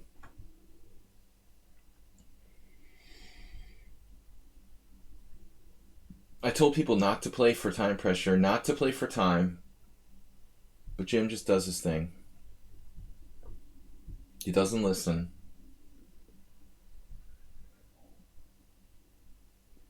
Now rook fc1.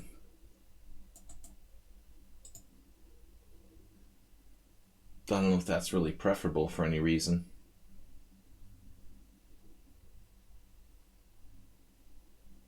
I don't know how I could have played this any better. Honestly, I don't think I made any mistakes. And black still has like half a pawn compensation.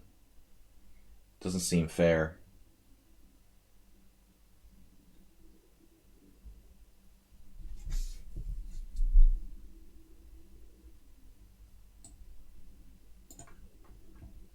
Now what do I do?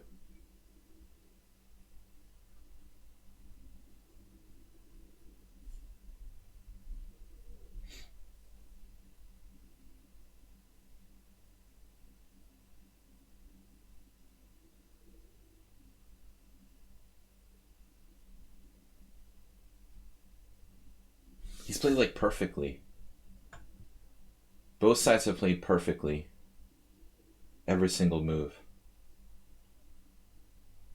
The difference is I've used 5 minutes and he's only used 3. I was skeptical of that move. Slightly skeptical of that move. I thought queen b6 was better. Putting pressure on the b2 pawn, but maybe you have other ideas. His only inaccuracy, queen d6.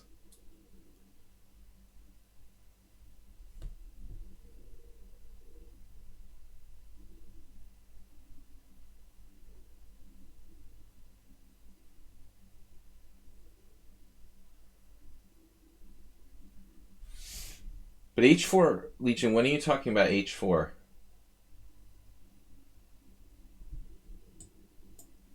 I resigned because of it.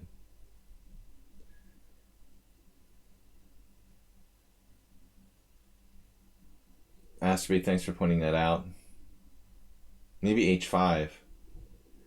I don't know if I ever resigned because of h4, but I definitely resigned because of h5. There was this one guy who used to play. He was suspicious. Felt like he was like handicapping himself by playing weird moves. One time I just got sick of it, so I just resigned. When he was playing h5 against me in the early opening. That was enough. It was like the final straw that broke the proverbial camel. Capablanca and Reshevsky. Did I have anything there?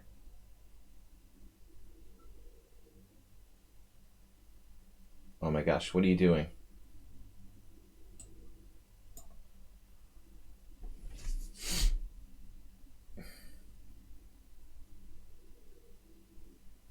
I have no time to think.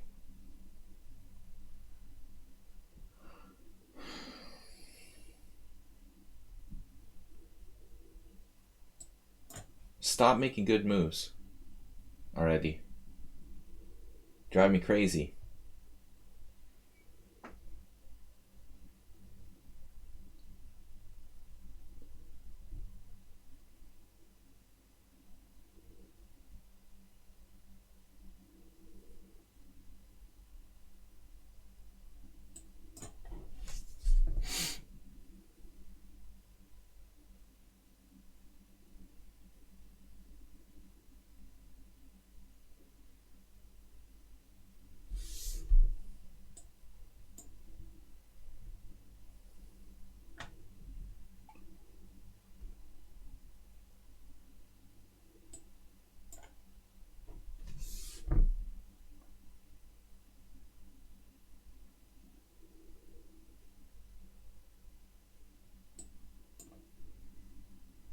How does he have so many threats all the time?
He's a remarkably good bullet player, as you can see.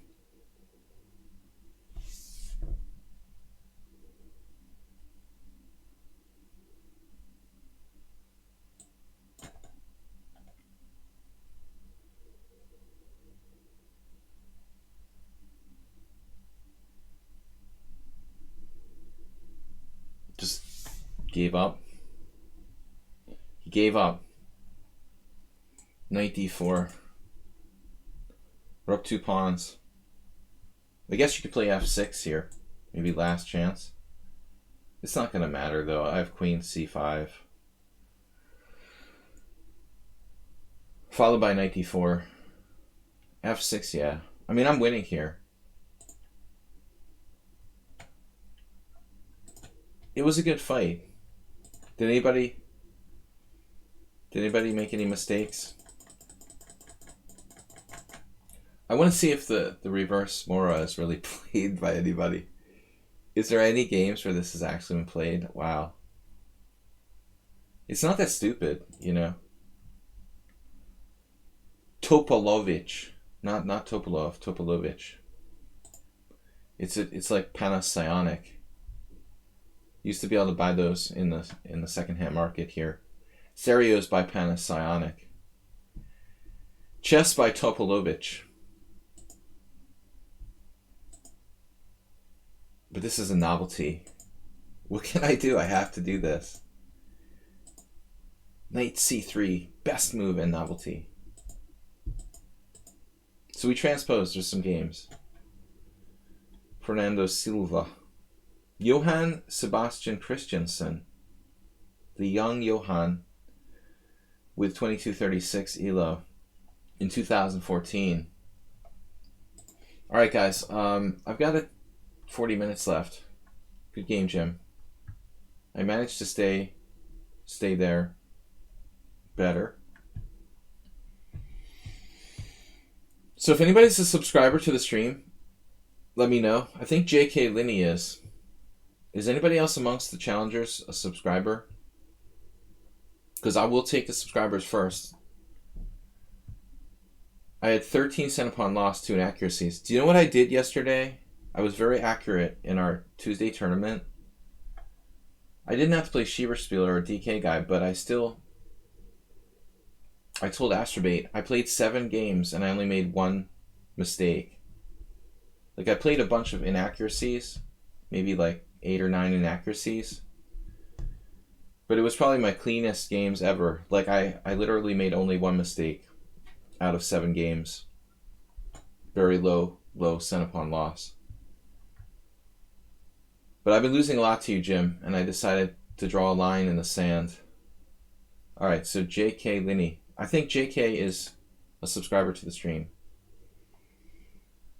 That I recall. Yes, Tukame, I will play you, but I have to be faithful to the people who subscribe to my stream. So I'll take your challenge first amongst the other players, because you're first in the line. I am supposed to play something unusual, so we'll see what we can do here. 1 is enough. It feels like that 1 was so painful. It felt like you beat me 3 times.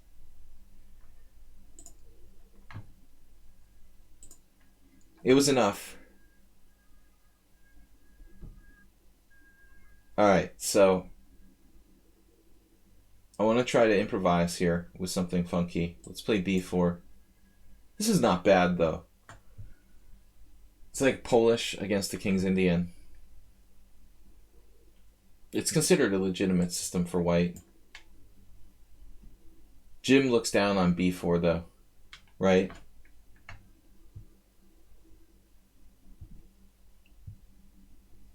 Those b3 and the b4 players don't get along.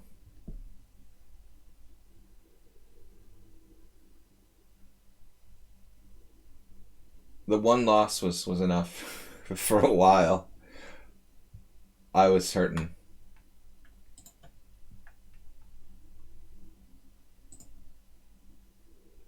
But I have a special place in my heart for the Mora Gambit, as you know. It's up there with the London system. rubbish that needs to be taken out to the trash heap of chess openings. Alright. Special hatred for the London and the Mora. Though I hate the London more. At least the Mora has some aggression behind it. You thought you invented a new opening? Well, you sort of did. So here, I guess I can play g3 or e3. They're both possible. Quantum electromechanics. Short and sweet and easy to say.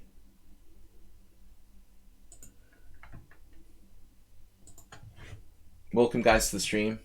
We have a subscriber stream tomorrow night with game analysis. I've got time for a couple more games, but probably not more than 2 or 3. So I will take Tukame next. I would appreciate if somebody would... I'm not going to get to this challenge, and it's the wrong time control with 3+2 anyway. I'm going to turn that one off, close it down. I have a long email address, and I wish I hadn't made it so long. So I feel your pain. Then again, maybe it's good, because people don't spam you as much. There are pluses and negatives in quantum electromechanics. Bishop e2. So I'm going with the true Polish against the King's Indian here. He's a King's Indian attack player with white as well, from what I recall. But if you look at it, it's essentially a closed Sicilian. And honestly, it might be a better setup for me to try to do a double fianchetto. b5 is better than a3. I don't think this knight... You know, it's not like a classical King's Indian. Even there, of course, that knight is kind of awkward. But I'm not sure, you know, how that's going to recycle into the game. Maybe through f5. Maybe back to g8. It's never easy. So I'm not really sure I like his knight c6 or not. But what do I do, you know, here? This is not a position that I play much. And I don't like e6 closed Sicilians with black, really. Interesting idea is like c5. c5, e4, cd, pawn takes f3, pawn takes e7, pawn takes e2, pawn takes f8 check. But I guess c5 is probably just a waste of time. So the real debate becomes whether to play d3 or d4 here. That's the real question. Jim, you like to play with your bishop on b2? Jim would probably adapt well. Jimbo? Is the 2100 rapid rating on lichess good? I would think so. The average rating is probably like around 1400.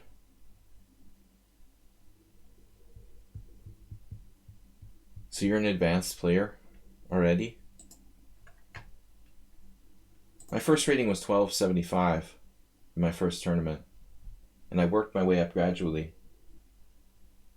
100 points here, 100 points there. It took a long time. It took me like 5 years to become a master. I think we can assume the 2100 in any rating system is good. So d4, do you take or push? Pushing is definitely possible. I think it's like more aggressive. But you know, I mean, the question would be, if you push the pawn, would it be feasible to defend it? I could gang up on it really fast. Knight d2, knight c3, then a queen move. So ed4 is lower maintenance for black. And then now I have to decide whether to take with the pawn, the knight, or the bishop, or the queen, or whatever. So the problem is that knight, you know, it's going to have a good square. I was just talking about that. That's out the window. The concept that the black knight doesn't have a good place to go. And that's a real... For me, that's a real problem. Making me even doubt the validity of d4. Perhaps white should play d3 instead of d4, ultimately. Now what? Queen takes? Jim likes queen takes, probably. For Jim. This one's for Jim. No, queen takes knight f5. What am I doing? I'm like an idiot. Queen takes knight f5. This is not a good position for queen takes. Pawn takes also knight f5. Alright, I don't know. I'm going to take with a knight.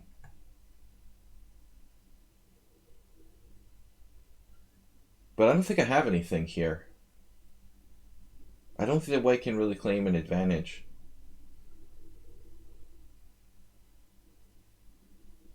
Black might be just fine. Pawn takes is possible, but then you get the symmetrical pawn structure, and I don't even know what the heck like my plan would be. I hate that. Like, e takes d. I wouldn't even know what to do with that position. At least here there's an imbalance in the pawn structure. My knight is strong. Obviously knight f5. Probably his #1 move. But he played knight e4 instead. Alright. This is a reasonable move too. However, we have f3. Weakening my dark squares fatally. Perhaps not today. Maybe another time.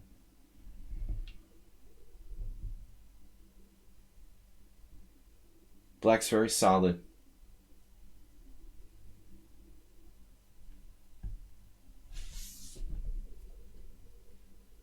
If I can trade off his kingside bishop, it's possible that his kingside will be weak. He has less pawns to defend his king. This is a little surprising. I thought black would trade pieces. Aggressive, a very aggressive plan. I mean, to avoid the exchange of pieces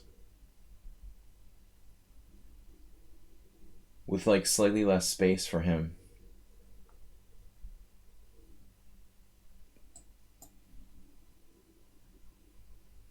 Not sure if this is a great move. Can't view studies right now. I have to leave in like 30 minutes, so I'm gonna play the challengers I can get to, because these guys have been waiting. If somebody, ever wants me to take a look at something, I can try to do that in my free time sometime. Alright, queen c2. But I've got a couple people who want to play, and we're going to finish out the challenges we can do. Time for 2 more games at least. Yeah, you can message me on lichess. I don't promise to answer everybody, but I'll do my best.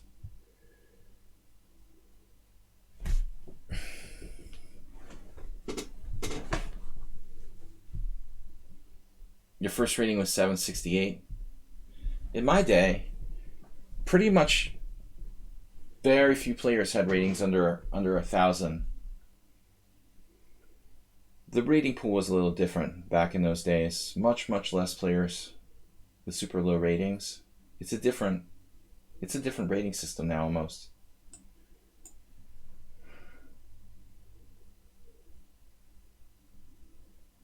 Bit of a concession by black. Not an absurd move to play bishop f5. I could also play e4. I mean, maybe I should seriously think about it.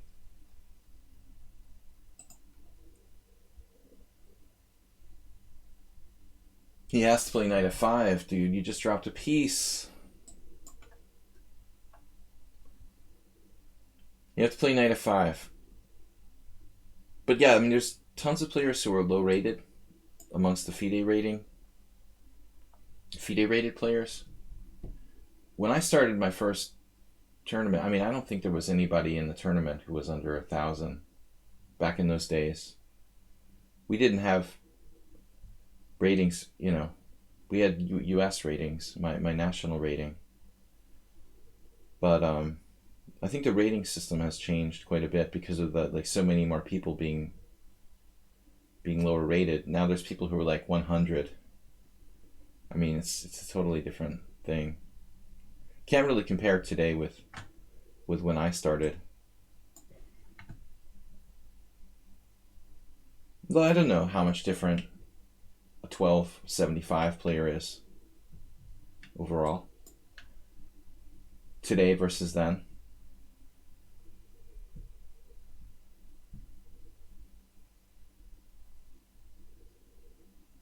Yeah, a lot of countries have like given up their rating systems. Hungarians, for example, don't have a rating system anymore. They used to.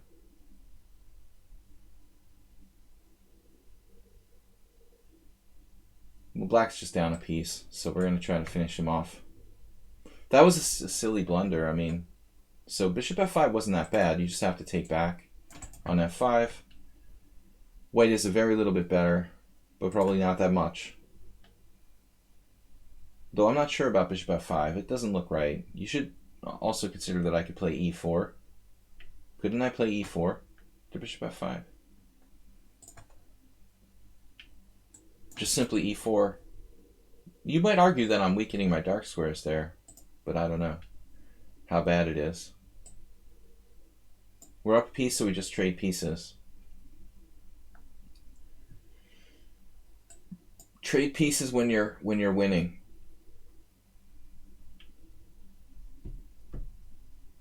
All right, guys, it's time for a couple more games. Just late concession here. Fixing Black's pawn structure, but a whole bishop up. I'm pretty. I can be pretty liberal with what I do. A couple more challenges. So Jan Gosch and Tukame, I'll definitely play. I think that Tukame was first. I really do. He was there first. We'll play both those games though. I've got time for both those games, so don't go anywhere. I think he was first. I don't know how it got messed up though. Usually the order stays in place. No, J.K. Linney, I'm really sorry you dropped a piece there because it was an interesting position. Let's play... Can you guys hear the guinea pigs? My guinea pigs. Downstairs. They started like begging for food. I'll have to put one of them on the stream one day. Beg for donations.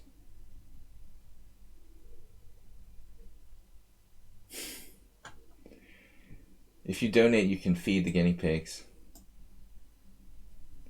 I'm like a panhandler. So I don't know about knight g3. Petzel will come after me.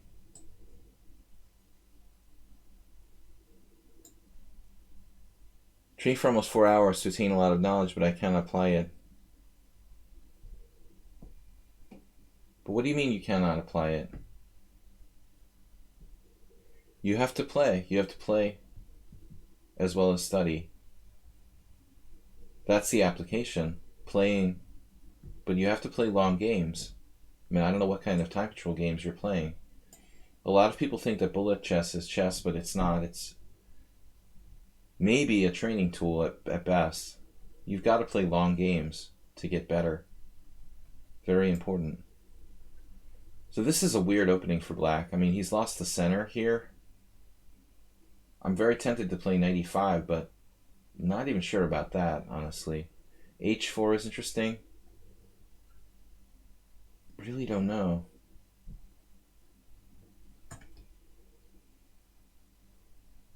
We've got a good game. Dislocated his central pawn.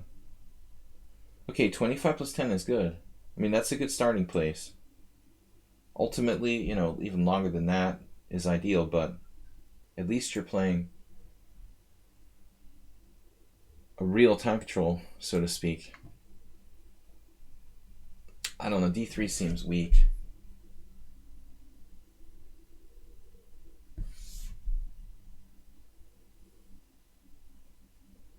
If h4, h6. Someone spoke about h4 earlier. Legion. I couldn't resist the temptation here, but this is kind of coffee house. I probably should have just gone for the normal continuation before. Now what? What am I doing here? 95? I'm not so sure about this.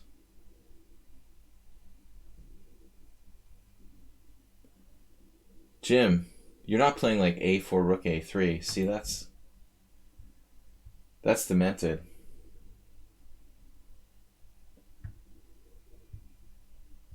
That's why I can't watch like grandmasters playing bullet. It's just like they're trashing the game. So Tukame, you can't do this. You cannot allow this. You cannot allow your pawn structure to get decimated here. I mean, you've got to play bishop h7. Even if you had to sacrifice your h5 pawn, I would think. You cannot allow your pawn structure to get blown apart. That's a long-term damage. I mean, that's never going to get fixed. I mean, I guess I can't really take advantage of it immediately.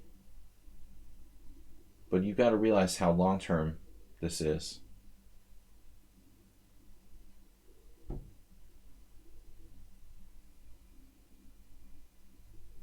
I'm a bit concerned about bishop d6 here.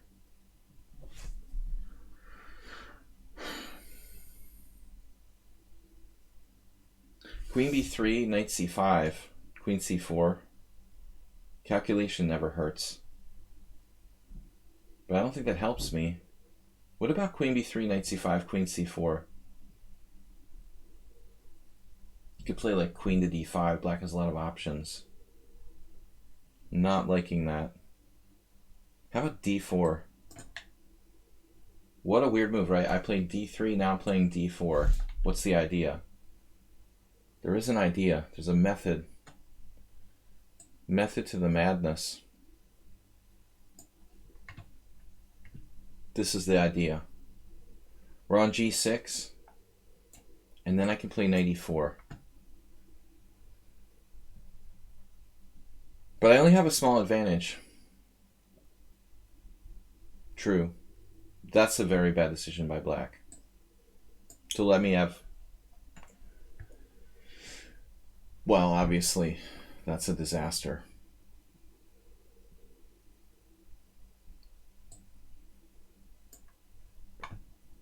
He does have rook h6, kicking me out. I'm not sure that's even a good move.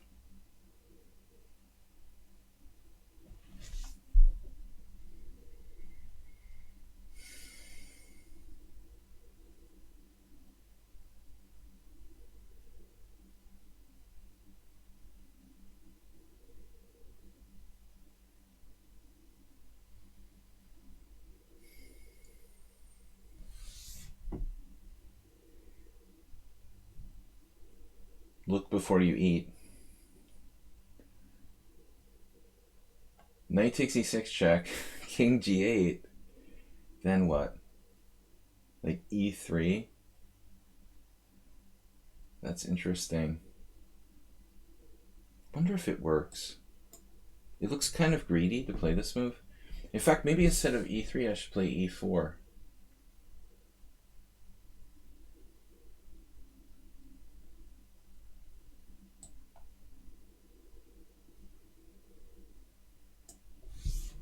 The idea is bishop c4. But e4 gives me the extra idea of e5.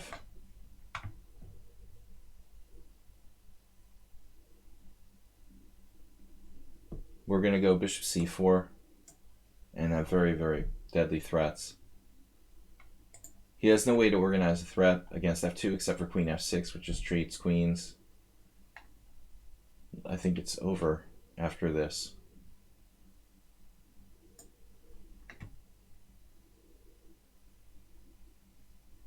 Bishop b6, perhaps. I mean, knight b6. Knight b6, but just bishop b3. Doesn't change anything, knight b6. He's losing too much stuff now.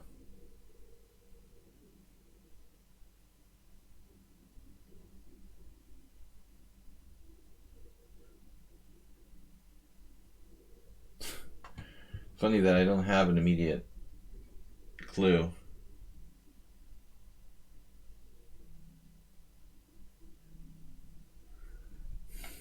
I guess I'll just take the material. I don't see a mate.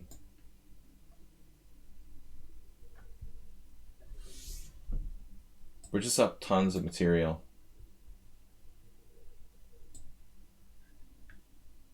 Does bishop g5 check? That doesn't hurt, does it? It's going to hurt me more than it's going to hurt you.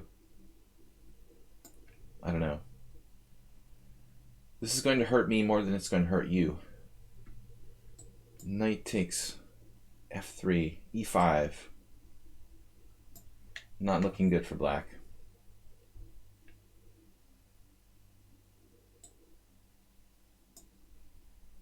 Too much focus on time.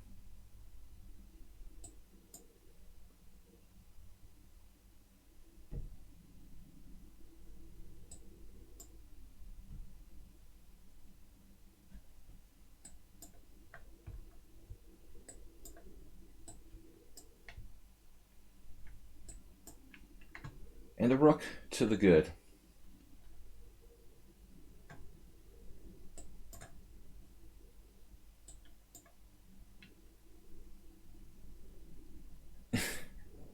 It doesn't matter anymore. Everything must go. It's an everything must go. All you can eat buffet. Somewhere I read, like, in America, maybe they're going to crack down on all you can eat buffets. That would be sad. It's the only reason, my number one reason to go to Vegas. There's something amazing about the all you can eat buffet. Cultural icon.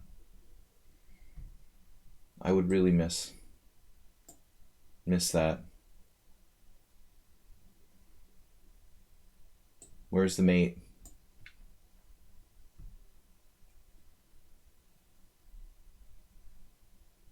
I mean, I know that a lot of food gets wasted.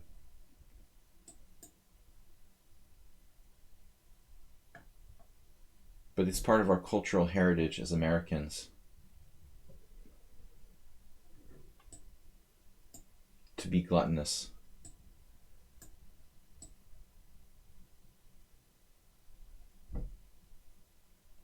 Guys, seriously, thank you for the games. Last one for today, if he actually shows.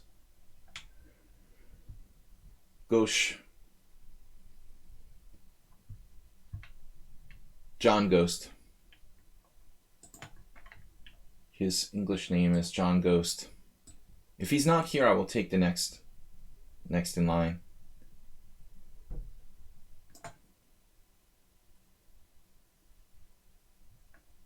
Where is everybody gone? Okay, he's not here. We'll take WebMD. Oh, he did move. All right, my bad. WebMD. Sorry, WebMD. I gotta play this. He made it by this much. I was just about to close the board. Good morning again.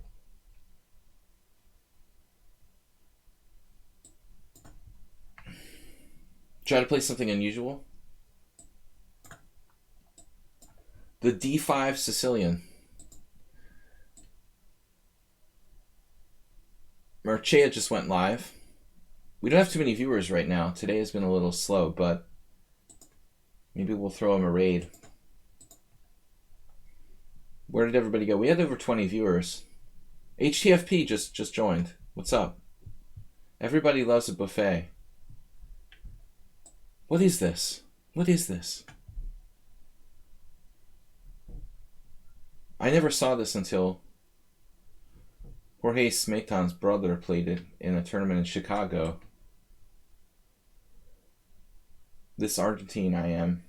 His brother who's a master too. Knight takes c6, huh? Now I'm trying to remember what white's supposed to play here. Oh, bishop e5 is one of the better moves. What am I going to say? d5.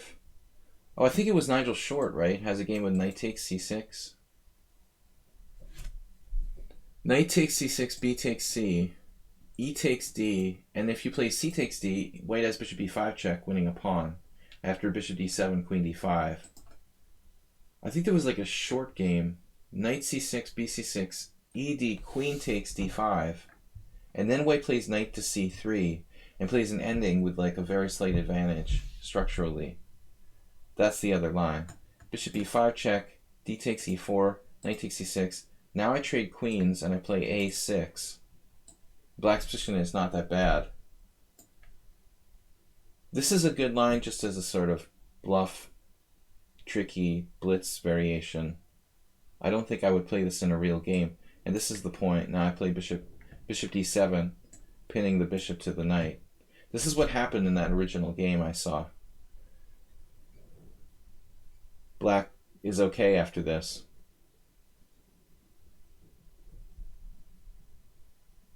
It's not really a good line, I guess, for black, but you know, it doesn't lose by force. But people will figure it out over the board. I think a strong player would probably figure it out over the board.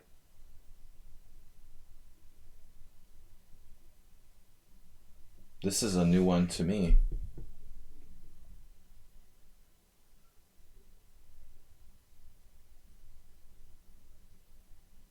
Probably this has been played. I've never seen it. I mean, obviously, bishop takes a4, knight g8. Is there an option other than bishop takes a4? I never considered this one. But always have an open mind.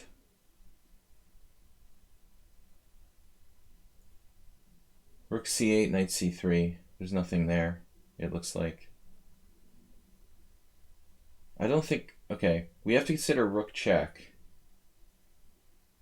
Castle's queenside is definitely an option.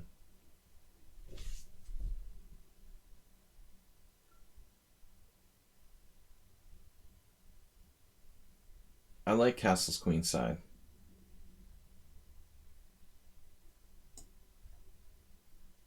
Probably not a bad move, at least. How often do you castle queenside on move 10 in the Sicilian with black? Definitely an unusual opening. Difficult to say if this is my best or not. Well, at the end of the day, material will be equal. 2 pieces, 6 pawns, and 2 rooks each.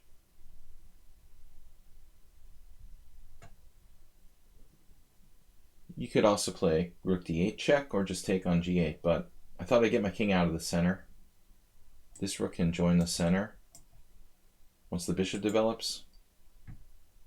This bishop's coming back to c6 against the future knight c3. But white has to think about king e1, king d2, I mean bishop d2, knight d2, king e2, so he has like 4 candidate moves here. I guess king e2, bishop e5 check looks...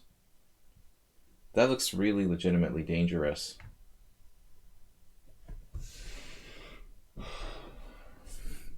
And e3.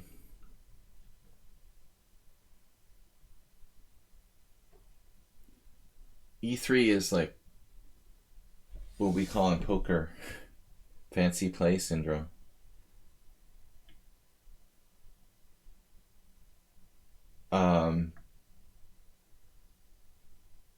I guess I need a really good reason to play e3. It looks cool, but what does it do?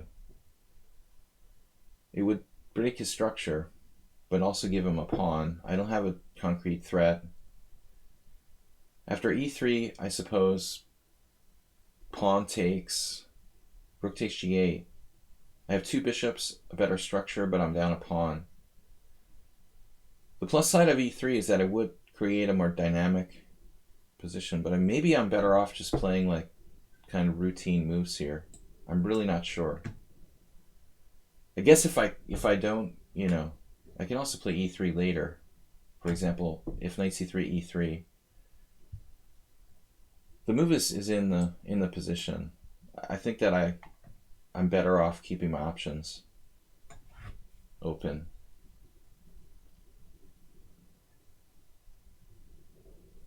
You like fancy moves. E3. There's also people who like to play for the gallery. It's kind of related to the fancy play syndrome. They like to play fancy moves just to look cool.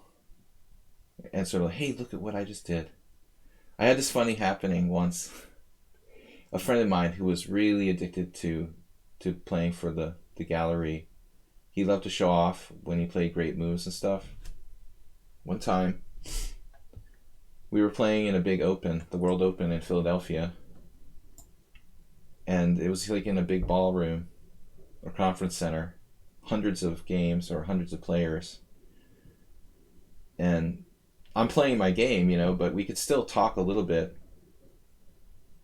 Exchange a few words sometimes during the game. And I walked by his board and he came back and came up to me and he was like, oh man, check out my game.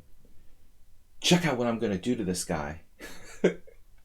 And so I don't like that he does that, but I was, all right, whatever. I'll check it out. I'll check it out later. So, of course, like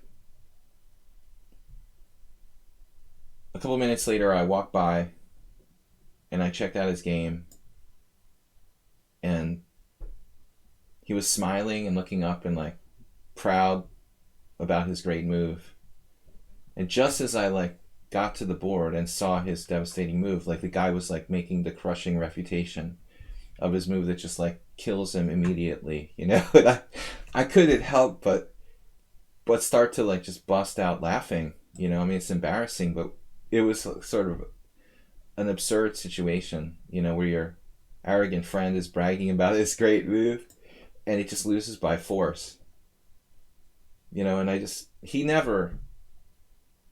never forgave me. I just started laughing out loud right in front of the board. And we never ever let him live it down. Hey man, look at this move I'm gonna play. Look what I'm doing to this guy. For 15 years we tortured him. White seems pretty strong here. This bishop g5 is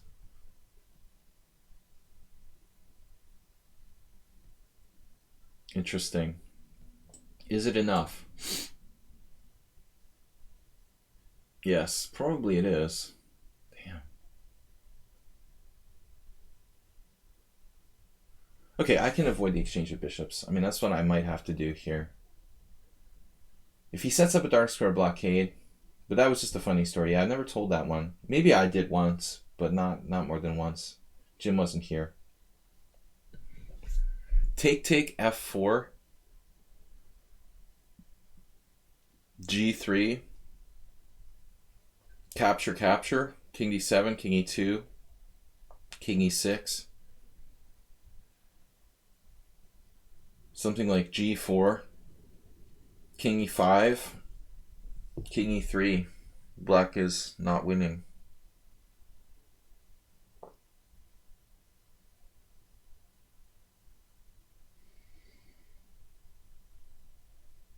What about taking an e3?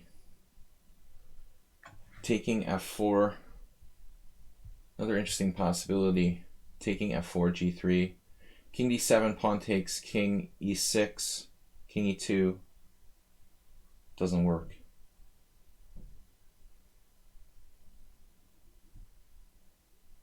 I guess I have to avoid the exchange of bishops.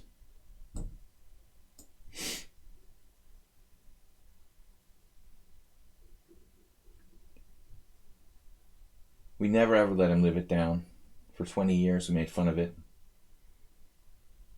Every time we're going to make a great move, we're like, hey, look at the move I'm going to play.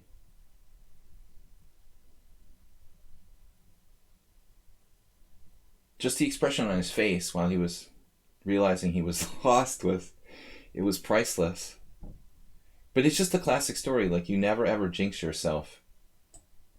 Never ever jinx yourself. It's such a jinx moment. You brag about your game, how brilliant it is. You're guaranteed to lose.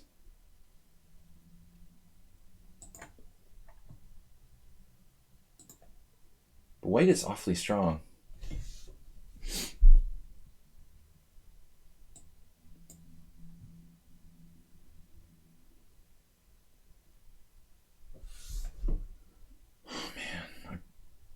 I got distracted by my story. I think I could have played this a little better.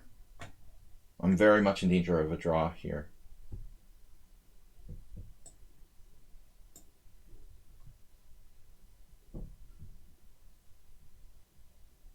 What about bishop e7, h5?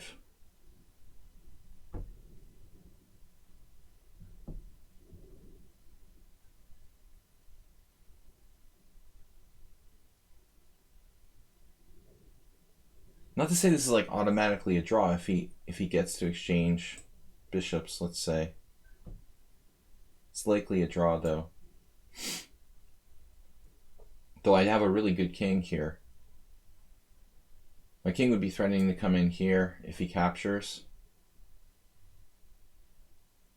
I can't believe I didn't know what key rushed means yesterday. When you said that, Acerbate. Show me how to win this endgame. Show me how to win this endgame. Man, knight f4. I think you need a computer to win this endgame, honestly.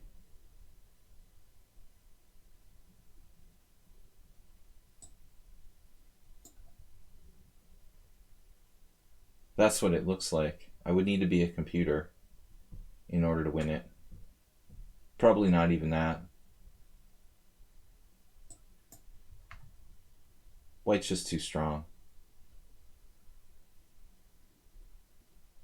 You'll see that White's play in this game was pretty good.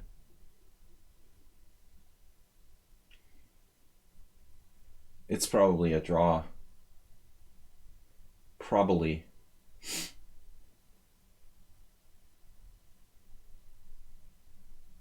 Not sure about that one.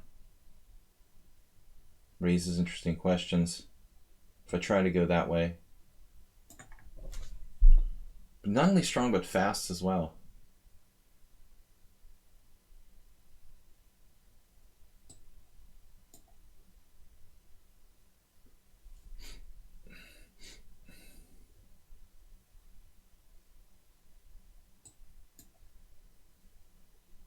White might be a master.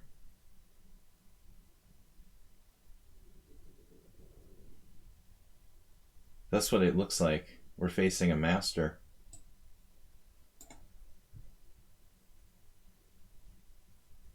H5 was wrong. H5 was like winning for White now. He's probably winning. Close to it. I mean, unless there's a computer line, maybe there's something I missed.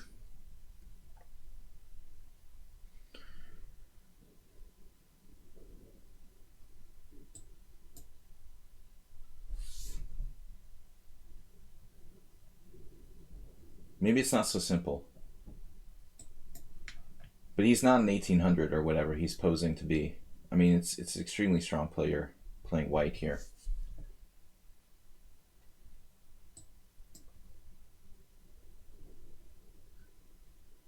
No, I'm probably lost. That's a weird move. Maybe not. Maybe that's like the #1 move, according to the computer. But it looks like, yeah, I'm lost.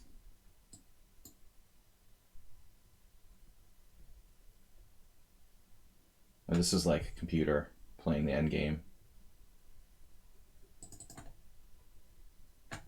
I would say White's play in the endgame was like perfect moves the whole way.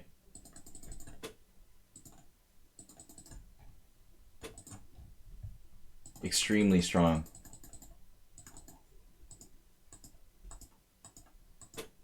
The latter part of the game.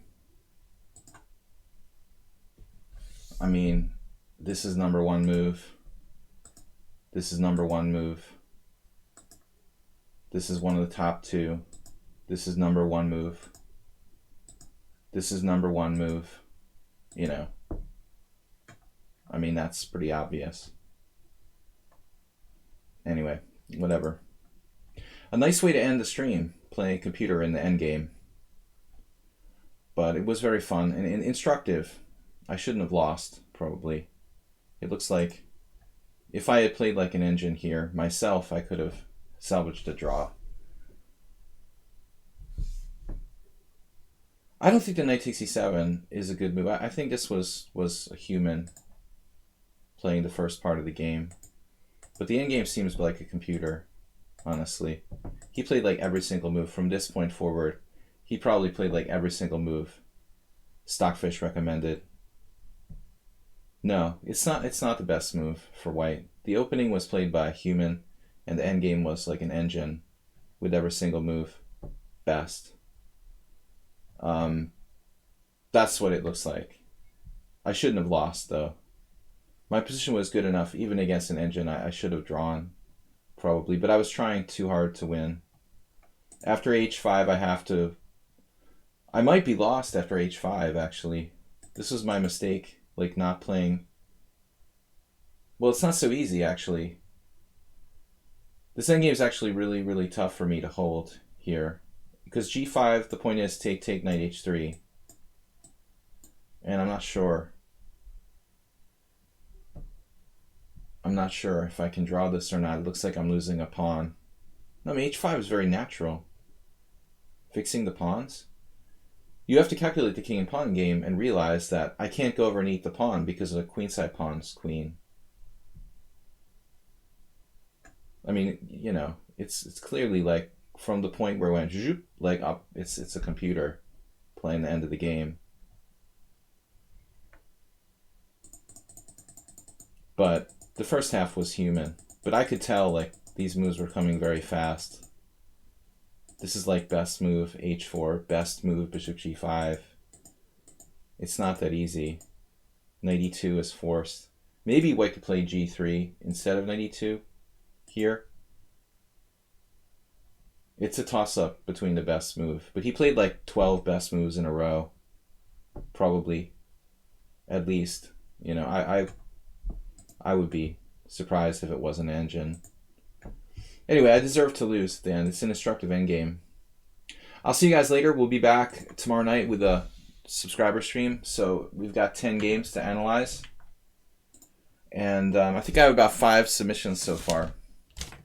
So I will see you guys then. Thanks for watching.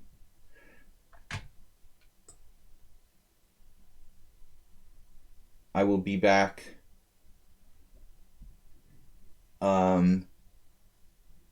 Let's see, Thursday night. Well, generally Legion, I try to support my friends, who I know. So I'll raid Mertzea, but I'll keep that in mind. We'll have to check it out. I don't have many viewers today for a raid anyway. Not really a big deal. We have a slow day, but I'll check him out. I didn't know who that is. My I key doesn't work. God, guys, I will see you later. Check you out later, guys. Bye-bye.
This looks like an engine. The end of the game. Looks like an engine. I mean, he played every single move like perfect.